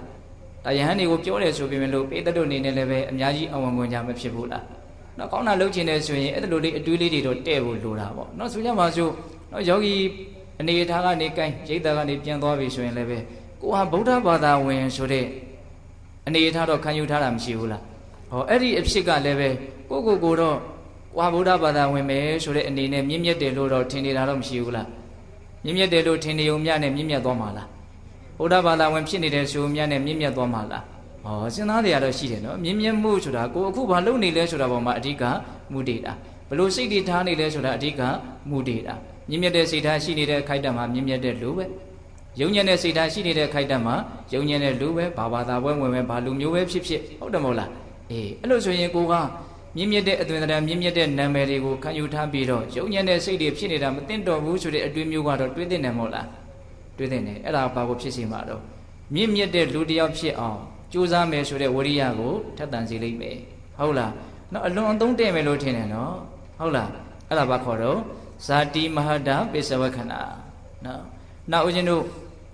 ရှစ်ခုမြောက်စဉ်းစားဆင်ခြင်ရမယ့်ချက်ကဘာတော့မပြည့်စုံရမယ့်အကြောင်းတရားလို့ပြောရင်ပိုကောင်းပါတယ်လေနော်ပြည့်စုံရမယ့်အကြောင်းတရားကဘာတုံးဆိုတော့သဗ္ဗမစာရီမဟာတပိစဝခဏဒါတော့ तू ကဆင်ခြင်တယ်စဉ်းစားတယ်ဆိုတဲ့အသုံးလုံးနဲ့ဟောထားတာဆိုတော့ဆင်ခြင်တယ်ဆိုရင်လည်းပဲကောင်းတာပဲဒါပေမဲ့ပြည့်စုံမှလည်းပဲနော်တချို့အနေထားကပြည့်စုံနေတဲ့အနေထားလေးကိုစဉ်းစားဆင်ခြင်တာနော်သဗ္ဗမစာရီမဟာတဆိုတာဘာပြောတာသဗ္ဗမစာရီဆိုတာတည်င်းသုံးပေါ့ကိုယ်နဲ့အတူတူနေတဲ့လူပေါ့နော်မဟာတဆိုတာမြင့်မြတ်တာပိစွဲခဏဆိုတာစဉ်းစားတာဒီစဉ်းစားဆင်ခြင်မှုနဲ့လည်းပြည့်စုံရမယ်တဲ့ဓမ္မဝရိယထက်တာပဲနော်ဒါကလည်းပဲယဟန်တော်တွေကိုအဓိကပြောတာပါပဲနော်တရင်သုံးပေါ်ရဲ့မြင့်မြတ်ပုံကိုစဉ်းစားပြီးတော့လည်းပဲဝရိယကိုထက်တန်စေရမယ်တနည်းအားဖြင့်တရင်သုံးပေါ်တို့ရဲ့မြင့်မြတ်မှုကိုစဉ်းစားဆင်ခြင်တာနဲ့ပြည့်စုံရမယ်ပေါ့ဝရိယကြီးခြင်းလို့ရှိရဲ့ဟုတ်လားအဲ့တော့အဲ့ဒါကိုအထက်ကရာထဲမှာပြောထားတာကနော်ရှင်သာရိပုတ္တရာတို့ရှင်မမောက္ကလန်တို့ရှင်မကတ္တပတို့ဆိုတာဗာလဲတန်ဃာတွေပေါ့နော်အဲ့ဒီတန်ဃာတော်ရှင်မြတ်ကြီးတွေဟာအလွန်မှကြီးကျယ်မြင့်မြတ်တော်မူကြတယ်ဆိုတာတော့မထင်ရှားဘူးလားထင်ရှားတယ်ဟုတ်လားကိုဟာလည်းပဲအဲ့ဒီလိုမြင့်မြတ်တဲ့အနွယ်တော်တွေကနေရှင်းသက်ပြီးတော့လာတဲ့ကိုယ့်ရဲ့သတင်းသုံးပေါ်တန်ဃာတွေဟာအလွန်မြင့်မြတ်တဲ့အနေအထားတွေရှိတဲ့အတွက်ကြောင့်ငါဒီခပ်ပေါ့ပေါ့ခက်ညံ့ညံ့ငါမဖြစ်သင့်ဘူးဆိုတဲ့အတွေးမျိုးတွေးရမယ်ဆိုတဲ့အဓိပ္ပာယ်ကိုပြောတာဟုတ်လားဒါကတော့ပေတတို့အနေနဲ့လည်းပဲအများကြီးစဉ်းစားမယ်ဆိုရင်စဉ်းစားရရှိတာပေါ့နောက်တချို့တာကီမျိုးဟိတို့ဘက်မှာဆိုပြီးတော့အော်နေကြတာပဲဟုတ်လားဒါပြောချင်တာကသူဘာပြောချင်တာလဲနော်ကိုယ့်ကိုမြင့်မြတ်တယ်လို့ပြောချင်တာဟုတ်လားအဲ့ဒီလိုလေးဖြစ်သွားတာနဲ့မြင့်မြတ်မှာလားမမြင့်မြတ်ပါဟုတ်လားအဲ့တော့တရင်သုံးပေါ်တို့ရဲ့မြင့်မြတ်မှုကိုစဉ်းစားဆင်ခြင်ပြီးတော့လည်းပဲဝရိယကိုထက်သန်စေရမယ်တဲ့ဒါကတော့ယဟန်တော်တွေနဲ့အဓိကပတ်သက်တယ်ပေါ့ဟုတ်လားဒါပေမဲ့လည်းပဲနော်မြတ်စွာဘုရားရဲ့ပရိသတ်ဆိုတာ၄မျိုးရှိတယ်နော်ယဟန်ပရိသတ်နော်ယဟန်မပရိသတ်နော်ဥပဒကပရိသတ်ဥပတိကပရိသတ်ဟုတ်တယ်မဟုတ်လားအဲ့လိုဆိုဒကမာကြီးတွေအနေနဲ့နော်အလွန်မြင့်မြတ်တဲ့တခြားသောဥပတိကဒကမာကြီးတွေဒီဟူသောအပေါင်းဖော်တွေတချို့မရှိဘူးလားရှိတယ်ကိုမိတ်ဆွေအပေါင်းအသင်းတွေထဲမှာမြင့်မြတ်တဲ့လူတွေမရှိဘူးလားရှိတယ်ဟောအဲ့ဒါတွေကိုစဉ်းစားမယ်ဆိုရင်တော့စဉ်းစားလို့မရဘူးလားဩငါမိတ်ဆွေတွေကအလွန်တော်တာပဲအဲ့လိုဆိုရင်ငါလည်းတော်မှဖြစ်မှာဆိုတဲ့အတွေးမျိုးပေါ့တော့ပေါ့ရလားဒါလက်တွေ့လေးပြောပြတယ်နော်တော့ဦးဇင်းတို့နောက်နံပါတ်9ပြောထားတဲ့နော်လုံလဝရိယထက်တန်ခြင်းရဲ့အကြောင်းတရားတနည်းအားဖြင့်ပြည့်စုံရမယ့်အနေအထားကဘာလဲကုတိတပုဂ္ဂလနော်ပရိဝဇ္ဇနတာ ကုတိတပုဂ္ဂလဆိုတာပြင်းကြီးတဲ့လူနော်ကုတိတဆိုတာပြင်းကြီးတာပုဂ္ဂလဆိုတာပုဂ္ဂိုလ်ပေါ့နော်ပြင်းကြီးတဲ့ပုဂ္ဂိုလ်ပရိဝေစနတာဆိုတာရှောင်ကျင်ရမယ်တဲ့နော်လူပြင်းကိုရှောင်ရမယ်တဲ့ဝရိယကောင်းကျင်လို့ရှိနော်ကိုဘေးကလူကပြင်းနေတယ်ဆိုရင်ကိုယ့်ရဲ့ဝရိယကသူ့ဒီမကူးပါပဲနဲ့သူ့ရဲ့ပြင်းတက်ကပဲကိုယ့်ဒီရောက်လာဖို့များတယ်ဟုတ်လားများသောဖြင့်ကတော့နော်ရေများလို့ပဲနော်အမြင့်ကနေပြီးတော့အနှိမ့်ကိုစီးသွားတာနော်တဖြည်းဖြည်းနဲ့နှိမ့်သွားတာပဲများတယ်ဟိုတောင်မျိုးဆိုတော်ကြီးပြောတာတခုရှိတယ်နော်ဖရေသီးများပုတ်ပြီဆိုလို့ရှိရင်တဲ့ပုတ်တဲ့အပိုင်းကြောင့်ကောင်းတဲ့အပိုင်းကပုတ်သွားတယ်ကောင်းတဲ့အပိုင်းကြောင့်ပုတ်တဲ့အပိုင်းကကောင်းမလာဘူးတဲ့ဘာကကူးဆက်ဖို့မြန်တော့မကောင်းတာတွေကကူးဆက်ဖို့မြန်တယ်နော်ဟုတ်တယ်မဟုတ်လားဒါကြောင့်ကိုယ့်ရဲ့အပေါင်းအသင်းကိုယ့်ရဲ့မိတ်ဆွေတွေကနော်ဒီကောင်းမြတ်တဲ့ကိစ္စမှာဘာကြိုးစားအထောက်မှုမှမရှိတဲ့ဒါကိုဘာမှစိတ်ဝင်စားတဲ့ပုံကိုယ်တွေနဲ့အပေါင်းအသင်းများမယ်ဆိုရင်တော့ကိုယ်လည်းပဲအဲ့လိုဖြစ်သွားတဲ့အကြောင်းတွေအများကြီးရှိတယ်ဟုတ်လားနော်ဝရိယရှိဖို့နေနေသားသားဒါကိုစိတ်ကိုမဝင်စားဘူးဆိုတဲ့လူတွေနဲ့ပေါင်းမယ်ဆိုရင်အဲ့ဒီလူရဲ့ဓာတ်တွေအဲ့ဒီလူရဲ့အတွေးအမြင်တွေအဲ့ဒီလူရဲ့အမှုအကျင့်တွေကကိုမြင်နေရတဲ့ကြားနေရတဲ့တွေ့နေရတဲ့ကိုယ့်ကိုကူးဆက်လာကြအကြောင်းရှိတယ်နောက်ဆုံးမကူးဆက်အောင်တောင်မှအဲ့ဒီလူအကြောင်းကိုခေါင်းနဲ့ရောက်ရတာကိုကအဲ့ဒီအချိန်မှာဘာဖြစ်သွားပြီဆုံးရှုံးတာပေါ့ဟုတ်တယ်မဟုတ်လားအဲ့ဒီလူအကြောင်းခေါင်းနဲ့ရောက်ရတာကိုကဘာဖြစ်နေတော့ဆုံးရှုံးနေတာပဲဒါကြောင့်ဝရိယထက်တန်ကျင်လို့ရှိရင်ပြင်းကြီးတဲ့ပုဂ္ဂိုလ်ကိုဘာလို့မလို့ရှောင်ရမယ်တဲ့ပြင်းကြီးတဲ့ပုဂ္ဂိုလ်ကိုရှောင်ရမယ်တဲ့နော်နောက်ဦးဇင်းတို့10ခုမြောက်ဝရိယထက်တန်ခြင်းရဲ့အကြောင်းတရားကအာရထဝရိယပုဂ္ဂလသေဝနတာနော်အာရထဝရိယပုဂ္ဂလနော်ထက်တန်တဲ့လုံလဝရိယရှိတဲ့ပုဂ္ဂိုလ်ကိုသေဝနတာပေါင်းသင်းဆက်ဆံရမယ်နော်ကိုယ်နဲ့ပေါင်းသင်းဆက်ဆံတဲ့ပုဂ္ဂိုလ်တွေကနော်ကောင်းတဲ့လုပ်ငန်းမှာအလွန်စိတ်အားထက်သန်စွာကြိုးစားအထောက်ကြတဲ့ပုဂ္ဂိုလ်တွေဖြစ်ရမယ်ပေါ့နော်မကောင်းတဲ့လုပ်ငန်းမှာအလွန်ထက်သန်စွာရှောင်ကျဉ်ဖို့စိတ်ရှိကြတဲ့ပုဂ္ဂိုလ်တွေဖြစ်ရမယ်ပေါ့ဟုတ်လားတမသာလင်သူတို့ရဲ့ကောင်းတဲ့ဓာတ်တွေကကိုယ့်ကိုကူးဆက်လာနိုင်တယ်နော်ဒါကြောင့်ပိဿပေါင်းသူတော်ကောင်းတို့လုံလဝရိယရှိခြင်းလို့ရှိရင်လူပြင်းကိုရှောင်ရမယ်ဝရိယရှိတဲ့လူကိုပေါင်းသင်းရမယ်နော်ဒီအချက်ကလည်းပဲကပေါ့ပေါ့တွေးလို့တော့နော်မပြည့်စုံဘူးနော်သူ့လည်းပဲအလေးနဲ့ထားပြီးတော့တွေးသင့်တယ်နော်လူဆိုတာကနော်အလွန်တရာနော်အတူကိုမြင်တဲ့တရားဖြစ်တဲ့အတွက်ကြောင့်ကောင်းတာတွေ့ရင်လည်းကောင်းသွားနိုင်တယ်လို့မကောင်းတာနဲ့တွေ့ရင်လည်းမကောင်းသွားနိုင်တာကလည်းပဲထင်ရှားတယ်ဟုတ်လားဒါကြောင့်ဦးဇင်းတို့ပိဿပေါင်းသူတော်ကောင်းတို့နော်ကြိုးစားမှုလုံလဝရိယနဲ့ပြည့်စုံဖို့အတွက်လုပ်ရမယ့်လုပ်ငန်းတွေပြည့်စုံရမယ့်အနေအထားတွေကတော့အများကြီးပဲဟုတ်လားနောက်ဦးဇင်းတို့10ခု17ခုမြောက်ပြောထားတဲ့နော်အကြောင်းတရားကဘာတော့နော်17ခုမြောက်ပြောထားတဲ့အကြောင်းတရားကနော်အဓိမုဒ္ဒတာနော်အဓိမုဒ္ဒတာစိတ်ကဒီတည်းပဲစိုက်ထားတာဝရိယရှိဖို့ပဲစဉ်းစားနေတာနော်ဒီဝရိယကိုအရန်စိတ်ဝင်စားတယ်နော်သွားလာစားတောက်ငါကြိုးစားမယ်ဆိုတဲ့နေရာမှာယက်တီထားတာအဲ့ဒါကိုပဲတက်ဝင်နေတာအဲ့ဒီကိုပဲစိတ်ညှွတ်ထားတာဒါတော့ကိုယ်တိုင်ကြိုးစားမယ်ဆိုတဲ့အနေအထားမျိုးနဲ့လုပ်ရမယ်ဆိုတာကိုပြောတာနော်ဝရိယရှိမယ်ဝရိယရှိမှဖြစ်မှာဝရိယရှိမှဖြစ်မှာဆိုတဲ့ဝရိယကိုဦးစားပေးပြီးတော့ကိုယ့်ရဲ့ခေါင်းထဲကိုအမြဲတမ်းတွေးတာပေါ့ဟုတ်လားအဲ့ဒါကိုဘာခေါ်တော့အဓိမုဒ္ဒတာဟုတ်လားအဲ့ဒါဦးဇင်းတို့ဆရာတော်ဥပုပ်ကဒီဝရိယတိုးပွားခြင်းရဲ့အကြောင်းတရား7ပါးကိုနောက်ဆောင်ပုဒ်ကလေးစီတာရှိတယ်ဘေဘေးစင်ခြင်းမြင်သည့်အကျိုးလမ်းရိုးလိုက်ရာပိဏ္ဍပစယဒါယိဇဟုတတ္ထုမြတ်ပိဇာတိမဟတသဗ္ဗမစာရီမမီလူပြင်း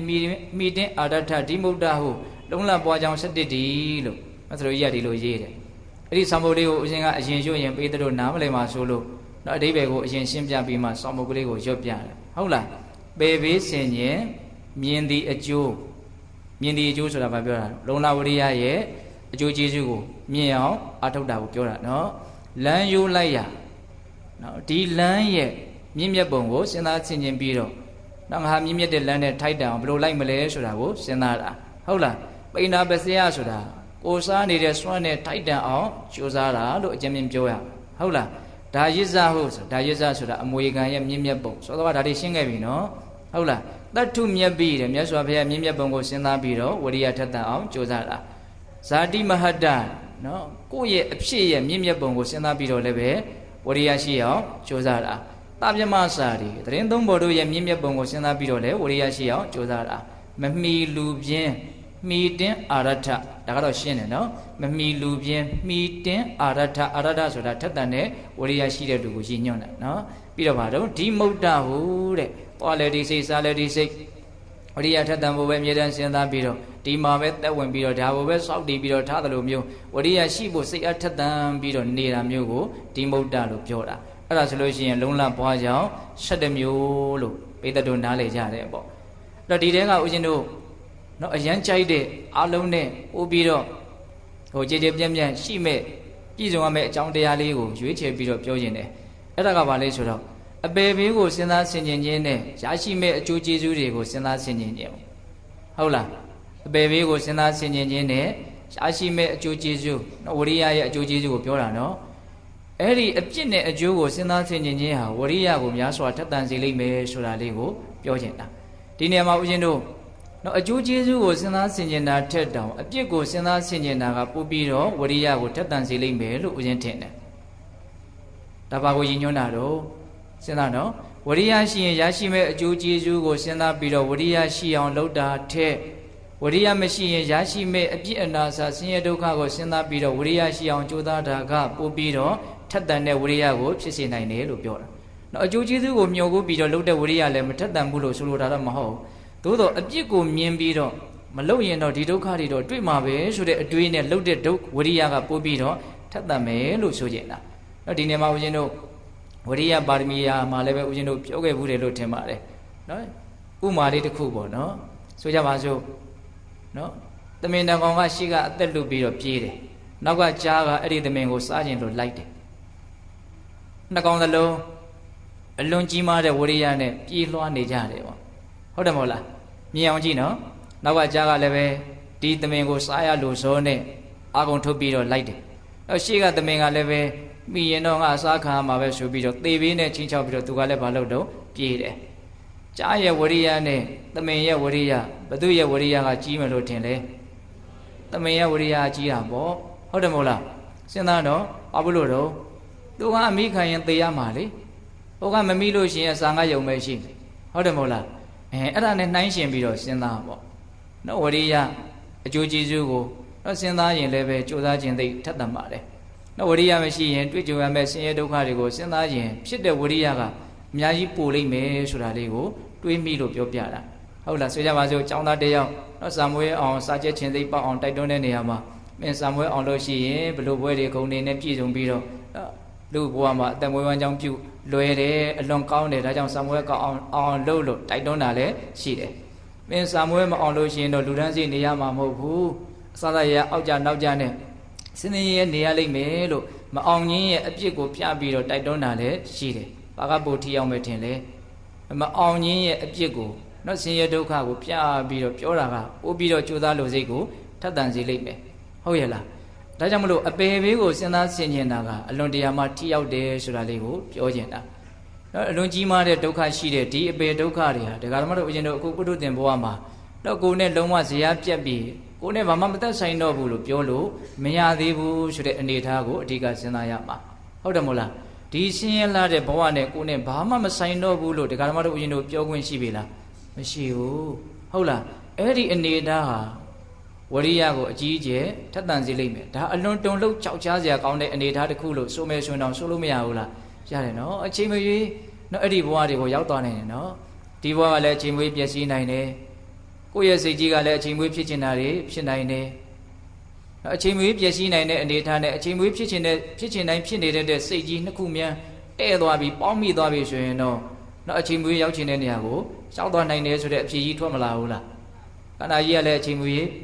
ပြည့်ချင်တိုင်းပြည့်နိုင်တယ်နော်သူကပဲချိန်ချမှပြည့်မလို့သူ့မှာကန့်သက်ချက်မရှိဘူးကိုယ့်ရဲ့စိတ်ကလည်းပဲဘယ်လိုစိတ်ပဲငါဖြစ်စေမယ်ဘယ်လိုစိတ်ကိုတော့မဖြစ်စေဘူးလို့ပိုင်းပိုင်းတိုင်းတဲ့ဒကာဓမ္မတို့အရှင်တို့တွေကမရှိကြသေးဘူးအာယုန်နေပေါ်မှာမူတည်ပြီးတော့စိတ်တွေကများသောအားဖြင့်ဖြစ်နေကြတာနော်ကိုယ်စွမ်းစားပေါ်မှာမူတည်ပြီးတော့ဖြစ်နေတာကအလွန်နည်းတယ်လို့ထင်ပါတယ်နော်အာယုန်လှည့်စားတဲ့အတိုင်းနော်အာယုန်ကခိုင်းတဲ့အတိုင်းဖြစ်ရတာကပဲများပါတယ်ပုထုသင်သဘာဝဆိုဘာပြောတာတော့ဒါကအာယုန်ကဒေါသဖြစ်စေအာယုန်ကြုံလာရင်ဒေါသဖြစ်သွားတာပဲလေလောဘဖြစ်စေအာယုန်ကြုံရင်လောဘဖြစ်သွားတာပဲကိုယ့်ရဲ့အစွမ်းစားကိုထုတ်ပြီးတော့ကိုယ့်ရဲ့နှလုံးသွင်းတွေကမှန်ကန်လွန်းလို့ကောင်းတဲ့စိတ်တွေဖြစ်ရတယ်ဆိုတာတဲ့အာယုံကောင်းလေးတွေနဲ့တွေ့လို့လူတာမန်တွေဟာကောင်းတဲ့စိတ်ကလေးဖြစ်တယ်အာယုံဆိုးတွေနဲ့တွေ့တော့လည်းပဲဆိုးတဲ့စိတ်တွေပဲဖြစ်သွားကြတာနော်ဆိုလိုတာကကိုယ့်ရဲ့စိတ်ကောင်းခြင်းစိတ်ဆိုးခြင်းကအာယုံပေါ်မှာပဲပုထုသင်တရားတွေကအများကြီးမူတည်နေတယ်ဆိုတာလေးကိုသတိထားစေချင်တာ အမှန်ဆိုလို့ရှိရင်အဲ့ဒီလိုအဆင်မျိုးတဲ့ကိုဟာအများကြီးတာလွန်အောင်တော့မလုပ်သင့်ဘူးလားဘလို့အာယုံမဲ့တွေ့ငါကတော့အကုသိုလ်စိတ်မဖြစ်စေရဘူးဆိုတဲ့နော်အတွေ့မျိုးဘလို့လုံးမယ်ဆိုတဲ့နော်နားလည်မှုမျိုးရည်မှန်းချက်ခံယူချက်ဒါတွေရှိဖို့မလိုဘူးလားဘလို့အာယုံနဲ့ပဲတွေ့တကယ်လို့ကိုကသာအစွမ်းစားရှိမယ်လှုပ်တဲ့ကင်တဲ့မယ်ကြိုးစားအထုတ်မယ်ဆိုရင်ကောင်းတဲ့စိတ်ကတော့ဖြစ်နိုင်တာပဲလေဟုတ်တယ်မဟုတ်လား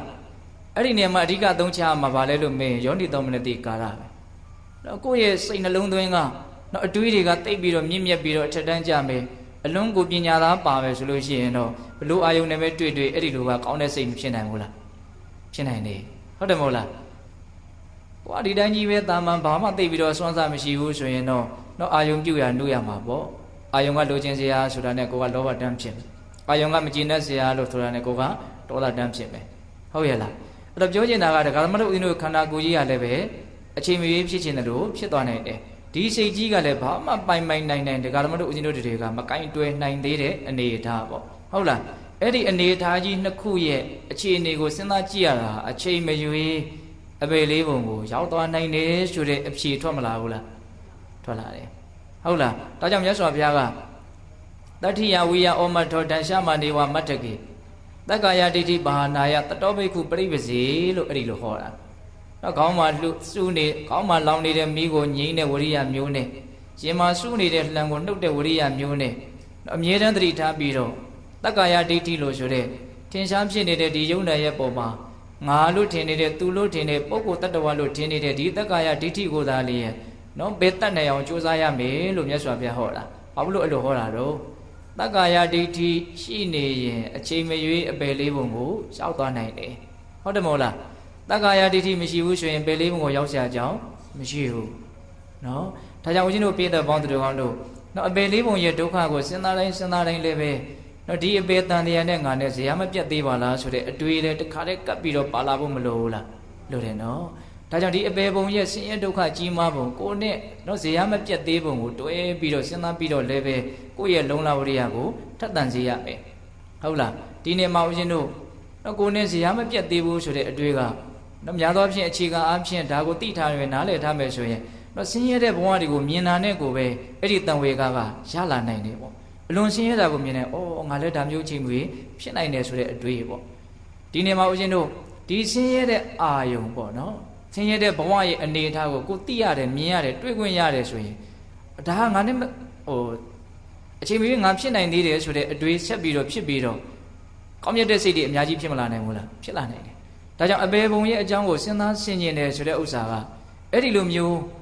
းနော်ငါဟာဒီအနေထားတွေနဲ့မကင်းကွာသေးပါလားဆိုတဲ့အတွေးကိုဆက်ပြီးတော့ဖြစ်ပေါ်စေဖို့အတွက်အပေဘုံရဲ့ဒုက္ခကြီးပုံကိုစဉ်းစားဖို့လိုအပ်တယ်လို့ပြောတာဟုတ်လားဘုသူတ္တအနေနဲ့အပေဒုက္ခကကြီးလိုက်တာလို့စဉ်းစားပြီးတော့ကိုယ်နဲ့ဘာမှမပတ်သက်တဲ့အနေထားမျိုးကြီးနဲ့ရက်သွားမယ်ဆိုရင်တော့ဒါကလူရင်းသိပ်ပြီးတော့မရောက်ဘူးပေါ့ဟုတ်လားအပေဘုံဟာဆင်းရဲတယ်လို့လည်းစဉ်းစားရမယ်ပြီးရင်ကိုယ်နဲ့ဓာတ်လိုက်ပတ်သက်ဆက်နေတယ်ငါအချင်းမေးရောက်တာနိုင်တယ်ဆိုတဲ့အတွေးပါဖြစ်ရွှဲဖို့မလိုဘူးလားလိုတယ်အဲ့တော့ဒီနေရာမှာဦးဇင်းတို့နော်ဒီယောဂီတွေထဲမှာနော်လူငယ်လေးတွေလည်းတော်တော်ပါတယ်အဲ့တော့နည်းနည်းလေးဦးဇင်းကနော်ဒီအပေဘုံရဲ့ဒုက္ခကိုမြင်ရလို့အထူးသဖြင့်နော်ပြိတ္တာဘဝရဲ့နော်ကြီးကျယ်တဲ့ဒုက္ခကိုမြင်ရလို့နော်ကြီးကျယ်တဲ့တန်ဝေကနဲ့နော်လုံလဝရိယထက်တန်ကြိုးစားပြီးတော့နော်အထွတ်ထိပ်ရောက်သွားတဲ့ပုဂ္ဂိုလ်တယောက်ရဲ့အကြောင်းကိုနော်အကြံဉာဏ်လေးပြောပြခြင်းသေးတယ်ဟုတ်လားနော်မြတ်စွာဘုရားလက်ထက်ကတန်ကိစ္စတာမဏေဆိုတာပေတတို့ကြားဦးတယ်နော်အဲ့ဒီတန်ကိစ္စတာမဏေကနောက်တော့နော်ယဟန္တာဖြစ်ပြီးတော့နော်အသက်ကြီးလာတဲ့အခါကျတော့နော်ယဟန်တော်ကြီးဖြစ်တယ်ပေါ့ဟုတ်လားအဲ့ဒီမှာသူ့မှာတပည့်တစ်ပါးရှိတယ်နော်အဲ့ဒီတပည့်ကနော်18 19နှစ်အရွယ်လောက်ပေါ့နော်ကိုရင်ကြီးအရွယ်ရောက်နေတယ်အဲ့ဒါကိုရင်ကြီးကလူထွက်ခြင်းတော့ရှင်တန်ကိစ္စကယဟန္တာအရှင်မြတ်အဘိညာဉ်လဲရတယ်အဲ့ဒါနဲ့ဒီကိုရင်ရဲ့အနေအထားကိုသူ့ရဲ့ဉာဏ်နဲ့စဉ်းစားဆင်ခြင်ကြည့်တဲ့အခါမှာတော့ကိုရင်ကဥပနိဒေယအကြောင်းတရားရှိတယ်အကြောင်းတရားဆိုတာကယဟန္တာဖြစ်နိုင်တဲ့အကြောင်းတရားရှိတယ်ကိုရင်မှာထူးခဲ့တဲ့အကြောင်းတရားပါလာတာကိုမြင်တယ်ဒါကြောင့်မပျက်စီးစေခြင်းကိုအဲ့ဒါနဲ့မထေရမြတ်ကြီးကကိုရင်တလားလောက်နေပါဦးဒီရှင်ဖြစ်ယဟန်ဖြစ်ဆိုတာအလွန်ရနိုင်ခဲ့ပါတယ်လူထွက်တယ်ဆိုတာချင်းမြေးထွက်လို့ရပါတယ်တလားလောက်တည်းတော့နေလိုက်ပါဦးလို့တားတော့ကိုရင်ကအရှင်မြတ်ရဲ့ပုံမှာကြည်ညိုတဲ့စိတ်ယူသေးတဲ့စိတ်နဲ့မထွက်ဘူးအဲ့ဒါနဲ့တလားပြီးတော့ထပ်ပြီးတော့သူကတောင်းမှမြန်တယ်ရှင်ဖျားတလားစေ့ပါဗျာပြီးတော့ထွက်ပြရစီတော့ ကိုရင်အဲ့လိုဆိုရင်15ရက်လောက်တော့နေပါဦးထပ်ပြီးတော့ချော့ပြန်တယ်မထေရကြီးကသူ့ကိုတနာလို့နော်သူ့အကြောင်းတွေကိုသိနေတာထပ်ပြီးတော့ချော့တော့15ရက်နေတော့နေတယ်တခါ15ရက်ပြည့်တဲ့အခါကျတော့ထပ်ပြီးတော့ရှောက်ပြန်တယ်ရှင်ဗျာတပည့်တော်ထွက်ပြရစီ15ရက်ပြည့်ပြီဖေအေးအဲ့လိုဆိုရင်ကိုရင်နောက်ဆုံးအနေနဲ့9ရက်လောက်တော့နေပါဦးတဝက်ချင်းလျှော့ချလာဟုတ်လား9ရက်လောက်နေပါအောင်ဆိုတော့ကိုရင်ကနေပါမယ်ဆိုပြီးတော့9ရက်နေတယ်ကိုရင်ကလူကအတင်းထွက်ချင်နေတယ်ဘာလို့ထွက်ချင်အောင်ဆိုတော့သူ့မှာလည်းအကြောင်းကရှိတယ်နော်သူနဲ့မောင်နှမဝန်းခွဲတော်တယ်သူ့ရဲ့အကြီးရဲ့သမီးဟုတ်လားအဲ့ဒီသမီးနဲ့ပေးစားမယ်ဆိုပြီးတော့အဲ့ဒီဒကမာကြီးကသူ့သမီးနဲ့ပေးစားဖို့ကိုရင်ရဲ့အမေအဖေကိုလာပြီးတော့စစ်သက်တယ်အဲ့ဒါကိုသူကကြားတော့အဲ့ဒီအမျိုးသမီးနဲ့လက်ထပ်ချင်လို့တော့သူကလူထွက်ချင်တာအဲ့ဒါကိုလည်းအရှင်မြတ်ကြီးကသိနော်အဲ့ဒီအကြောင်းတရားတွေကိုသိတယ်အဲ့ဒါသူ့ရဲ့အကြီးအေနော်ဒီမိသားစုကသား2ယောက်သမီး1ယောက်ရှိတယ်တဲ့အဲ့ဒါဒကာကြီးဒကမာကြီးမိဘ2ပါးရဲ့သား2ယောက်ရဲ့သမီး1ယောက်ရဲ့ရှိတယ်အဲ့ဒါဖေးမေဖြစ်တဲ့လူတွေကမိစ္ဆာဒိဋ္ဌိအယူရှိတဲ့ပုဂ္ဂိုလ်တွေပေါ့ယတနာမြတ်သုံးပါးကိုကြည်ညိုတဲ့အနေအထားမရှိဟုတ်လားဒါကြောင့်စိတ်နှလုံးလဲကြမ်းတမ်းတယ်အဲ့တော့သားသမီးတွေကလည်းအမေအဖေရဲ့အယူဝါဒအတိုင်းခက်ကြမ်းကြမ်းပဲနောက်တော့အပြောင်းလဲကဘယ်လိုဖြစ်လဲဆိုတော့အကြီးဆုံးသားကနမိတ်ကောင်းဆွေကောင်းတယောက်နဲ့ပေါင်းမိတယ်တကယ်ချင်းကောင်းများအဲ့ဒီတကယ်ချင်းကသမာဓိဋ္ဌိအယူဝါဒရှိတဲ့ပုဂ္ဂိုလ်အဲ့ဒါနဲ့သူ့တကယ်ချင်းကိုရမ်းခင်တဲ့အခါကျတော့တကယ်ချင်းရလာငါနဲ့ကြောက်လိုက်ခဲ့ခင်တော့လိုက်သွားတာပေါ့လိုက်တော့ဒီရှင်တန်ကိစ္စတရားဟောတယ်အဲ့ဒီတကယ်ချင်းကလည်းရှင်တန်ကိစ္စရဲ့တကားပေါ့ဟုတ်လားအဲ့ဒါနဲ့ဟိုကျတော့တရားစကားဘာညာပြောရင်းနဲ့နောက်တော့ယဟန်နေနဲ့ယဉ်နီးပြီးတော့စိတ်နှလုံးနုံညံ့အဲ့ဒီမှာနောက်တော့အဲ့ဒီတကယ်ချင်းကမင်းကွာယဟန်နေအတွက်နော်တပားစာလောက်နေတိုင်းစွန့်မလူနိုင်ဘူးလားငါယဟန်နေကိုလှူတဲ့သဘောမရှိဘူးအဲ့လို့ဆိုရင်ကွာမင်းငါအတွက်တော့နေတိုင်းထမင်းတက်နဲ့မကျွေးနိုင်ဘူးလားငါ့ကိုထမင်းတက်နဲ့မကျွေးနိုင်မင်းတော့ကျွေးတာဗောတက်နဲ့မကဘူးငါကျွေးနိုင်ပါတယ်အဲ့လို့ဆိုရင်ငါ့ကိုထမင်းတက်နဲ့မင်းကျွေးပါအေးကျွေးမယ်မင်းဟုတ်ပြီအဲ့ဒါကိုငါယဟန်နေကိုလှူလိုက်မယ်အဲ့ဒါမင်းအလှူလို့ထားလိုက်ဟောအဲ့လောက်ကောင်းတယ်နော်အဲ့လောက်ကောင်းတယ်နော်တငယ်ချင်းကောင်းဆိုတာဟုတ်လားမင်းအလှူလို့ထားလိုက်အဲ့ကြတော့လေဟိုလူကကျဉ်နဲ့သွားတာဗောအဲ့လိုနဲ့ तू ကနေတိုင်းရဟန်းတစ်ပါးကိုစွန့်ကတ်တယ်အဲ့ဒီလိုနဲ့ပြောကြပါစို့ဒီမိတ်ကောင်းဆွေကောင်းရဲ့နော်အစွမ်းတတ္တိကြောင့်သူက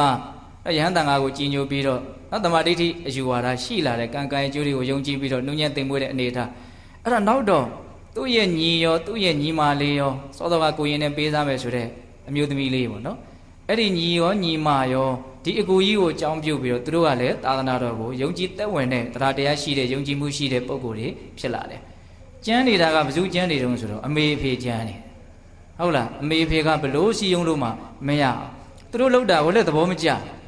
ဟုတ်လားသားသမီးတွေအဲ့ဒီလိုလုံနေတာကိုလည်းသဘောမကျဒါကြောင့်အမြဲတမ်းယဟန်တန်ဃာတွေကိုတွေ့ရင်ဆဲတယ်စူးစူးအောက်အောက်အမြဲတမ်းလှုပ်တယ်သူတို့ငါသားသမီးကိုဖျက်ဆီးနေတာလို့သူတို့အလွတ်ထင်တာကိုအဲ့တော့သူတို့မှာဒီယဟန်တန်ဃာနဲ့ပတ်သက်ပြီးတော့ဘာဖြစ်တုံးဆိုတော့အကုသိုလ်ဖြစ်ရတယ်ဟုတ်လားအဲ့ဒီလိုနဲ့အခြေအနေကအဲ့လိုဖြစ်နေတာအဲ့ဒီအငယ်ဆုံးသမီးလေးနဲ့ဒီကိုရင်ကိုပေးစားမယ်ဆိုပြီးတော့ကိုရင်ရဲ့မေကတော့ကိုရင်ကိုသွေးဆောင်ဖျားရောက်တဲ့အခါကျတော့ကိုရင်ကလည်းထွက်မယ်လို့ဖြစ်အဲ့ဒါနဲ့ကိုရင်ကိုတားတာမထေမြတ်ကြီးကအစတလတားတယ်နောက်15ရက်တားတယ်နောက်တစ်ပတ်တားတယ်အဲ့ဒီတစ်ပတ်တားထားတဲ့အချိန်မှာဘာဖြစ်တုံးဆိုတော့မိုးကြီးလေကြီးကြတယ်တဲ့အဲ့ဒီမိုးကြီးလေကြီးကြတော့ကိုရင်ခုနတုန်းကနော်ကြိုက်နေတဲ့ကောင်းမလေးရဲ့အိမ်သူ့ရဲ့အကြီးအိမ်ဟာအကုန်လုံးပြိုကျသွားတယ်ပြိုကျသွားတော့ဖေမေရောသား2ယောက်ကောသမီး1ယောက်ကော9ယောက်စလုံးအဲ့ဒီမှာတခါတည်းဆုံးတယ်နောက်9လောင်းပြိုင်ပေါ့တခါတည်းဆုံးတယ်ဟုတ်လားဆုံးသွားတဲ့အခါကျတော့နော်သားသမီး3ယောက်ကဘုံမစိုးနှက်ဖြစ်တယ်တဲ့နော်ဆင်ရင်မြင်းရင်နော်ယထာရင်နေရတဲ့ချမ်းသာတဲ့နှက်မျိုးမှဖြစ်တယ်အဲ့ဒါအမေဖေကဘာဖြစ်တုံးဆိုတော့ပေတဘုံသာပြိတ္တာတွေဖြစ်တယ်နော်ဓာတ်ငုတ်တူလိုပဲတဲ့ဘေးကကြည့်ရင်တော့မဲမဲပဲမြင်ရတယ်နော်ဒါတွေကအလွန်စမ်းကြယ်တဲ့လောကကြီးရဲ့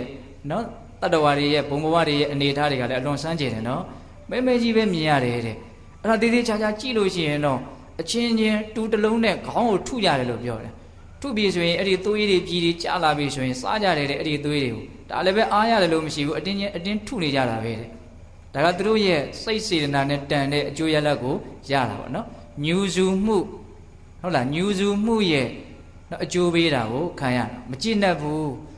ဘူးဆိုတဲ့စိတ်ကကြည်နပ်စရာတွေကိုရသည်မှာမဟုတ်ဘူးဒါကတော့အချင်းချင်းပြောတာပါဦးဇင်ကဟုတ်လားအဲ့ဒါပြိတ္တံဖြစ်တယ်အဲ့ဒီအနေအထားကိုမထေမြတ်ကြီးကသိနေပြီကိုရင်ကမသိဘူးနော်ဒီ နော်သူယူမဲ့အမျိုးသမီးသေးသွားပြီဆိုတာတောင် तू ကမသိဘူးဟုတ်လားအိမ်လုံးသေးသွားပြီအဲ့ဒီသတင်းသူ့စီမရောက်သေးဘူးအဲ့ဒါနဲ့9 ရက်ပြည့်ပြီဆိုတော့ကိုရင်ကရှင်ဘုရားတပည့်တော်ထွက်ပေးရစီတော့9 ရက်ပြည့်ပါပြီဖေရဟုတ်လားအဲ့တော့ရှင်မြတ်ကြီးကကိုင်ကိုရင်ထွက်မယ်ဆိုရင်လည်းထွက်တာပေါ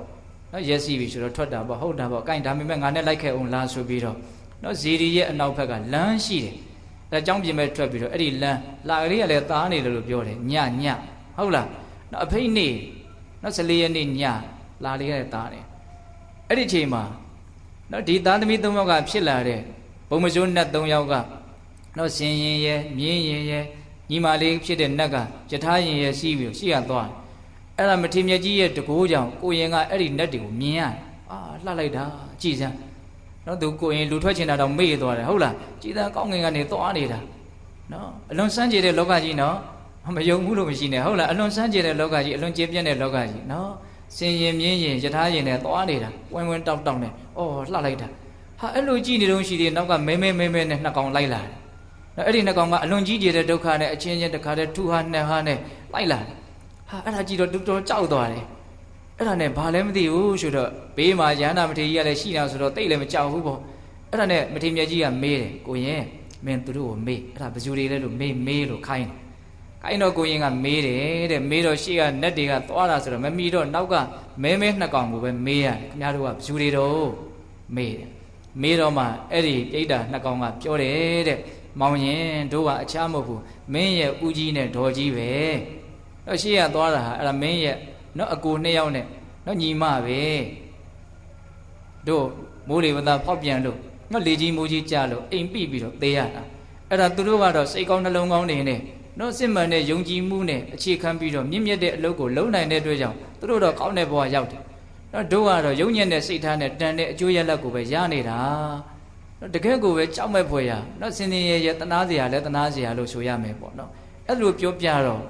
့ကိုရင်ကအလွန်တန်ဝေကရသွားတယ်နော်သူယူမယ်ဆိုတဲ့မျိုးသမီးကဘာဖြစ်နေပြီလို့နတ်ဖြစ်နေပြီလောလောဆယ်သူမြင်နေရတာကအလွန်ဆင်းရဲတဲ့ပေတာလောကသားအော်တန်တရားကြီးကအလွန်စမ်းကြယ်လာပါလားနော်ဒီနေရာမှာပြည်တဲ့ပေါင်းတော်အောင်တို့ကြားရယုံလောက်ဟုတ်လားစားတဲ့ဖတ်ရယုံလောက်ဆိုရင်ဘယ်တကယ်အရင်ကြီးပဲလေးနဲ့မလို့ဟုတ်လားအခုအရှင်တို့လည်းပြောနေရတာလက်တွေ့မျက်စိကြီးနဲ့မြင်ရမယ်ဆိုရင်တော့ဒါထက်အများကြီးပို့ပြီးတော့လေးနဲ့နိုင်တာပေါ့ပြည်တယ်လို့လည်းအခုကြားနေရပေမဲ့လို့တကယ်လို့လက်တွေ့မျက်တွေ့ညမှာမြန်ဟုတ်လားအဲ့လိုမြင်တွေ့လိုက်မယ်ဆိုရင်ဘယ်လိုလုပ်မလဲဟောရိတ်တာတောင်တစ်ခေါက်လာခြင်းမှလာရဲတော့နော်ဟုတ်လားအေးအဲ့တော့ပြောနေတာကဘာလို့ဆိုတော့လက်တွေ့တာနဲ့နော်ကြားရတာဖတ်ရတာနော်စိတ်ကူးဒါတွေနဲ့ကတော့အများကြီးခွာခြားနိုင်တယ်ပေါ့ကိုရင်ကဘယ်လိုဖြစ်တာလဲလက်တွေ့တာနော်လက်တွေ့တဲ့အခါကျတော့သူ့ရဲ့အတွေးတွေကအများကြီးလေးနက်မှုနော်ကြီးကျယ်မှုမရှိနိုင်ဘူးလားရှိနိုင်တယ်လူထွက်ခြင်းဆက်စိလုံးဝပျောက်သွားတယ်ဩသူဘယ်ထိစဉ်းစားတော့ဒီအနေထားဟာငါနဲ့လုံးဝပတ်သက်နေတယ်လို့သူစဉ်းစားတာနော်ဟုတ်တယ်မဟုတ်လားဒီအနေထားကသူဘာမှသူနဲ့ပတ်သက်မှုမရှိဘူးဆိုရင်ဒါသူကိစ္စမဟုတ်ဘူးပေါ့အခုဘာဖြစ်တော့ဒါသူကိစ္စဖြစ်တယ်နော်မဖြစ်ဘူးလားဗျာစဉ်းစားတော့သူလည်းပဲအခြေအနေအရအဲ့ဒီလိုမျိုးဖြစ်မယ်ဆိုရင်ဖြစ်မသွားနိုင်ဘူးလားဖြစ်သွားနိုင်တယ်ဟောအဲ့ဒီအတွေးနဲ့သူ့ကိုယ်သူနော်ဒီအခြေအနေဇိုးတွေကငါလွတ်အောင်လုပ်ရမယ်ဆိုတဲ့အမြင်မှန်ကိုရတာဟုတ်လားအဲ့ဒါနဲ့ကိုရင်ကတူပြောကြပါစို့လူမထွက်ဖြစ်တော့ပဲနဲ့နောက်ယဟန်ဖြစ်ပြီးတော့နော်ယဟန်နာဖြစ်တယ်လို့ဆိုပါတယ်အဲ့တော့ပြောချင်တာကနော်အပေပုံဒုက္ခဆိုတာတကယ်တွေ့ရပြီကြုံရပြီဆိုလို့ရှိရင်နော်အလွန်လေးနဲ့တဲ့အတွေးတွေကိုဖြစ်စေလိမ့်မယ်ဆိုတာကိုပြောတာဒါကြောင့်ဒါကိုပြည့်တဲ့ပေါင်းတော်ကောင်းတို့ကခပ်ပေါ့သဘောမထားဘဲနဲ့အများကြီးလေးနဲ့စဉ်းစားဖို့မလိုဘူးလားလို့တယ်နော်ဆိုကြပါစို့အပေပုံတွေကဒကာမတို့ဦးဇင်းတို့လက်တွေ့သိနိုင်တာကဘယ်ပုံရှိတာတော့တိရစ္ဆာန်ပုံပဲရှိတာနော်ဒါပေမဲ့ဒီငရဲပုံဆိုတာကတော့ဒါမှတော့လက်တွေ့ဒါလူသားတွေအနေနဲ့အလွန်လှမ်းဝေးတယ်ပေါ့နော်ပေတာလောကသားတွေဆိုတာကြတော့လည်းပဲတချို့တကယ်ကိုခိုင်ခိုင်မာမာတွေ့ကြတာပဲလေဟုတ်တယ်မဟုတ်လားနော်ဦးဇင်းဆိုငယ်တုန်းကနော်ဘုံကြီးကျောင်းသားဘဝတုန်းကအဲ့ဒီတော့ကိုရင်ဝဲကလေးနဲ့ပါပဲအဲ့ဒါဘုံဘုံတို့ကျောင်းရဲ့ပြင်ဘက်မှာထမ်းမင်တွေဝိုင်းနေတာရှိတယ်အဲ့ဒါဘုံကြီးကိုနင်းပေးရတယ်ညတိုင်းနင်းပေးရတယ်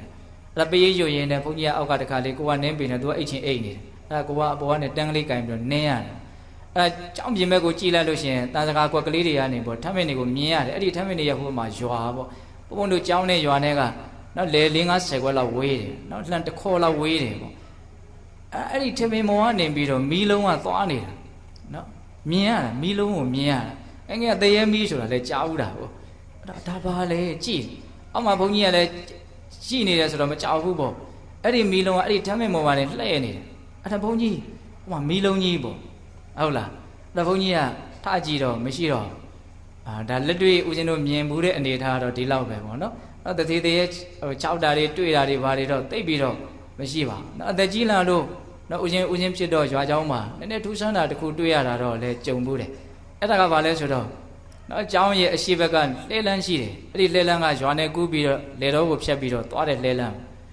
အဲ့ဒါညာညင်းနေပြီး10နာရီခွဲ17နာရီလောက်ဆိုလို့ရှိရင်ဒီနွားလဲမောင်းလို့ချူတန်လိုကအမြဲကြားရတယ်ဒီနွားလဲကညာတိုင်းမြဲမောင်းနေသလားပေါ့ဒီအချိန်ကြီးကိုဆိုပြီးတော့အဲ့ဒါဒီနေ့တော့လာတာလာနဲ့ကိုရင်တွေနဲ့ထွက်ပြီးတော့ကြည့်ကြတယ်နွားလဲတကယ်ရှိသလားဆိုနွားလဲမတွေ့ရဘူးချူတန်ပဲကြားရတယ်အဲ့ဒါနဲ့လိုက်ကြအောင်ဆိုတော့လိုက်တာပေါ့နော်ဒီထဲမှာအဲ့တော့ကိုရင်လေးတောင်ခုဦးစင်းဖြစ်နေပါဟုတ်လားနော်လိုက်တော့အဲ့ဒီနာလိုက်တော့ဟိုနာရောက်တယ်လို့ဒီနာတော့ချူတန်းတော့ကြားရတယ်နွားလေးကိုတော့မတွေ့ရဘူးလာတာနဲ့လိုက်ကြဒါကတော့ဦးဇင်းတို့ရဲ့နော်ဗေဒလောကနဲ့ပတ်သက်တဲ့အတွေ့အကြုံအနည်းငယ်ပေါ့ဟုတ်လားတကယ်ကတော့ဒီဥစ္စာကတကယ်ရှိနေတာပဲနော်ဒီအကြောင်းအရာတွေကနော်တွေ့တဲ့ကြုံတဲ့ပုံကိုယ်တွေအများကြီးရှိပါတယ်ဒီဥစ္စာကဟုတ်လားအဲ့တော့ပြောချင်တာကနော်လောကကြီးဟာနော်အလွန်တရာမှနော်ကျေပြန့်တယ်ဆိုတာကိုနားလည်ပြီးတော့ဒီငရဲတို့နော်ပြိတ္တာတို့ရဲ့ဒုက္ခတွေကိုလည်းပဲယုံကြည်ဖို့နားလည်ဖို့စဉ်းစားဖို့ဆင်ခြင်ဖို့မလိုဘူးလားလိုတယ်ဟုတ်လားနော်တရားနည်းနည်းရှိသွားပြီနော်အဲ့တော့ဦးဇင်းတို့ပြောရင်တာကဘာလဲအပေဘုံဒုက္ခတွေကိုစဉ်းစားဆင်ခြင်ခြင်းအဖြစ်လည်းပဲမိမိတို့ရဲ့လုံလဝရိယကိုမြင့်တင်နိုင်တယ်ဆိုတာလေးကိုအဓိကပြောချင်တာအဲ့လိုစဉ်းစားတဲ့နေရာမှာအဓိကတော့ချက်ကဘာလဲငါဟာဒီအခြေအနေစိုးတွေကမလွတ်မြောက်သေးဘူးဆိုတဲ့အတွေးထိဆက်ပြီးတော့သွားဖို့မလိုဘူးလားလိုတယ်ဒါကတော့အခြေခံလေးတွေကိုဦးဇင်းတို့ပြောပြတော့ဟုတ်လားဒါကြောင့်ဦးဇင်းတို့လုံလဝရိယထက်တန်ခြင်းရဲ့အကြောင်းတရားဘယ်နှမျိုးတော့ဗျာ17မျိုးเนาะဒါကိုဒီကနေ့ညမှတ်သားခဲ့ရတယ်အဲ့ဒီအကြောင်းတရားတွေနဲ့ပြည့်စုံမယ်ဆိုရင်တော့ဆင်ញင်ရမယ်ဆိုတဲ့အကြောင်းတရားကိုဆင်ញင်မယ်ဆိုလို့ရှိရင်ဟုတ်လားဒါကမှတို့ဦးဇင်းတို့ရဲ့တန်တာမှာနော်ကောင်းမြတ်တဲ့အလုပ်တွေကိုစ조사လိုစိတ်လုံလဝရိယအများကြီးထက်တန်လာနိုင်မယ်ပေါ့နော်ဒါကြောင့်ပိဿပေါင်းတော်ဝန်တို့သည်မိမိတို့ရဲ့လုံလဝရိယကိုနော်ဒီလိုအကြောင်းတရားတွေပြည့်စုံအောင်စ조사ရင်းဖြင့်နော်ထက်တန်စေပြီးတော့ဒီဘဝဒီခန္ဓာရဲ့အကြောင်းကိုမှန်မှန်ကန်ကန်သိတဲ့ဉာဏ်ပညာကိုရအောင်နော်တတိကိုအဥထားပြီးတော့ဝိရိယထက်ထက်တန်တန်နဲ့စ조사နိုင်ကြတဲ့သူတော်ကောင်းတွေဖြစ်ကြပါစေလို့ဦးဇင်းတို့ဆန္ဒပြုပြီးတော့ဒီကနေ့ညပိဿပေါင်းသူတော်ကောင်းတို့စ조사အထောက်ထားကြရတော့ဒါနသီလသမာဓိပညာကုသိုလ်ကောင်းမှုအစွစုတို့ရဲ့စွမ်းတတ္တိကြောင့်ဘုရားတပည့်တော်တို့သည်မဉ္ဇဉ်ဘုံဉဏ်မျက်နှိပ်ပံကိုလျင်မြန်ထုတ်ချောက်မျက်မှောက်ပြုရစေကုန်သောဟုပတ္တနာအောင်စုပြုရကုန်ရာတည်း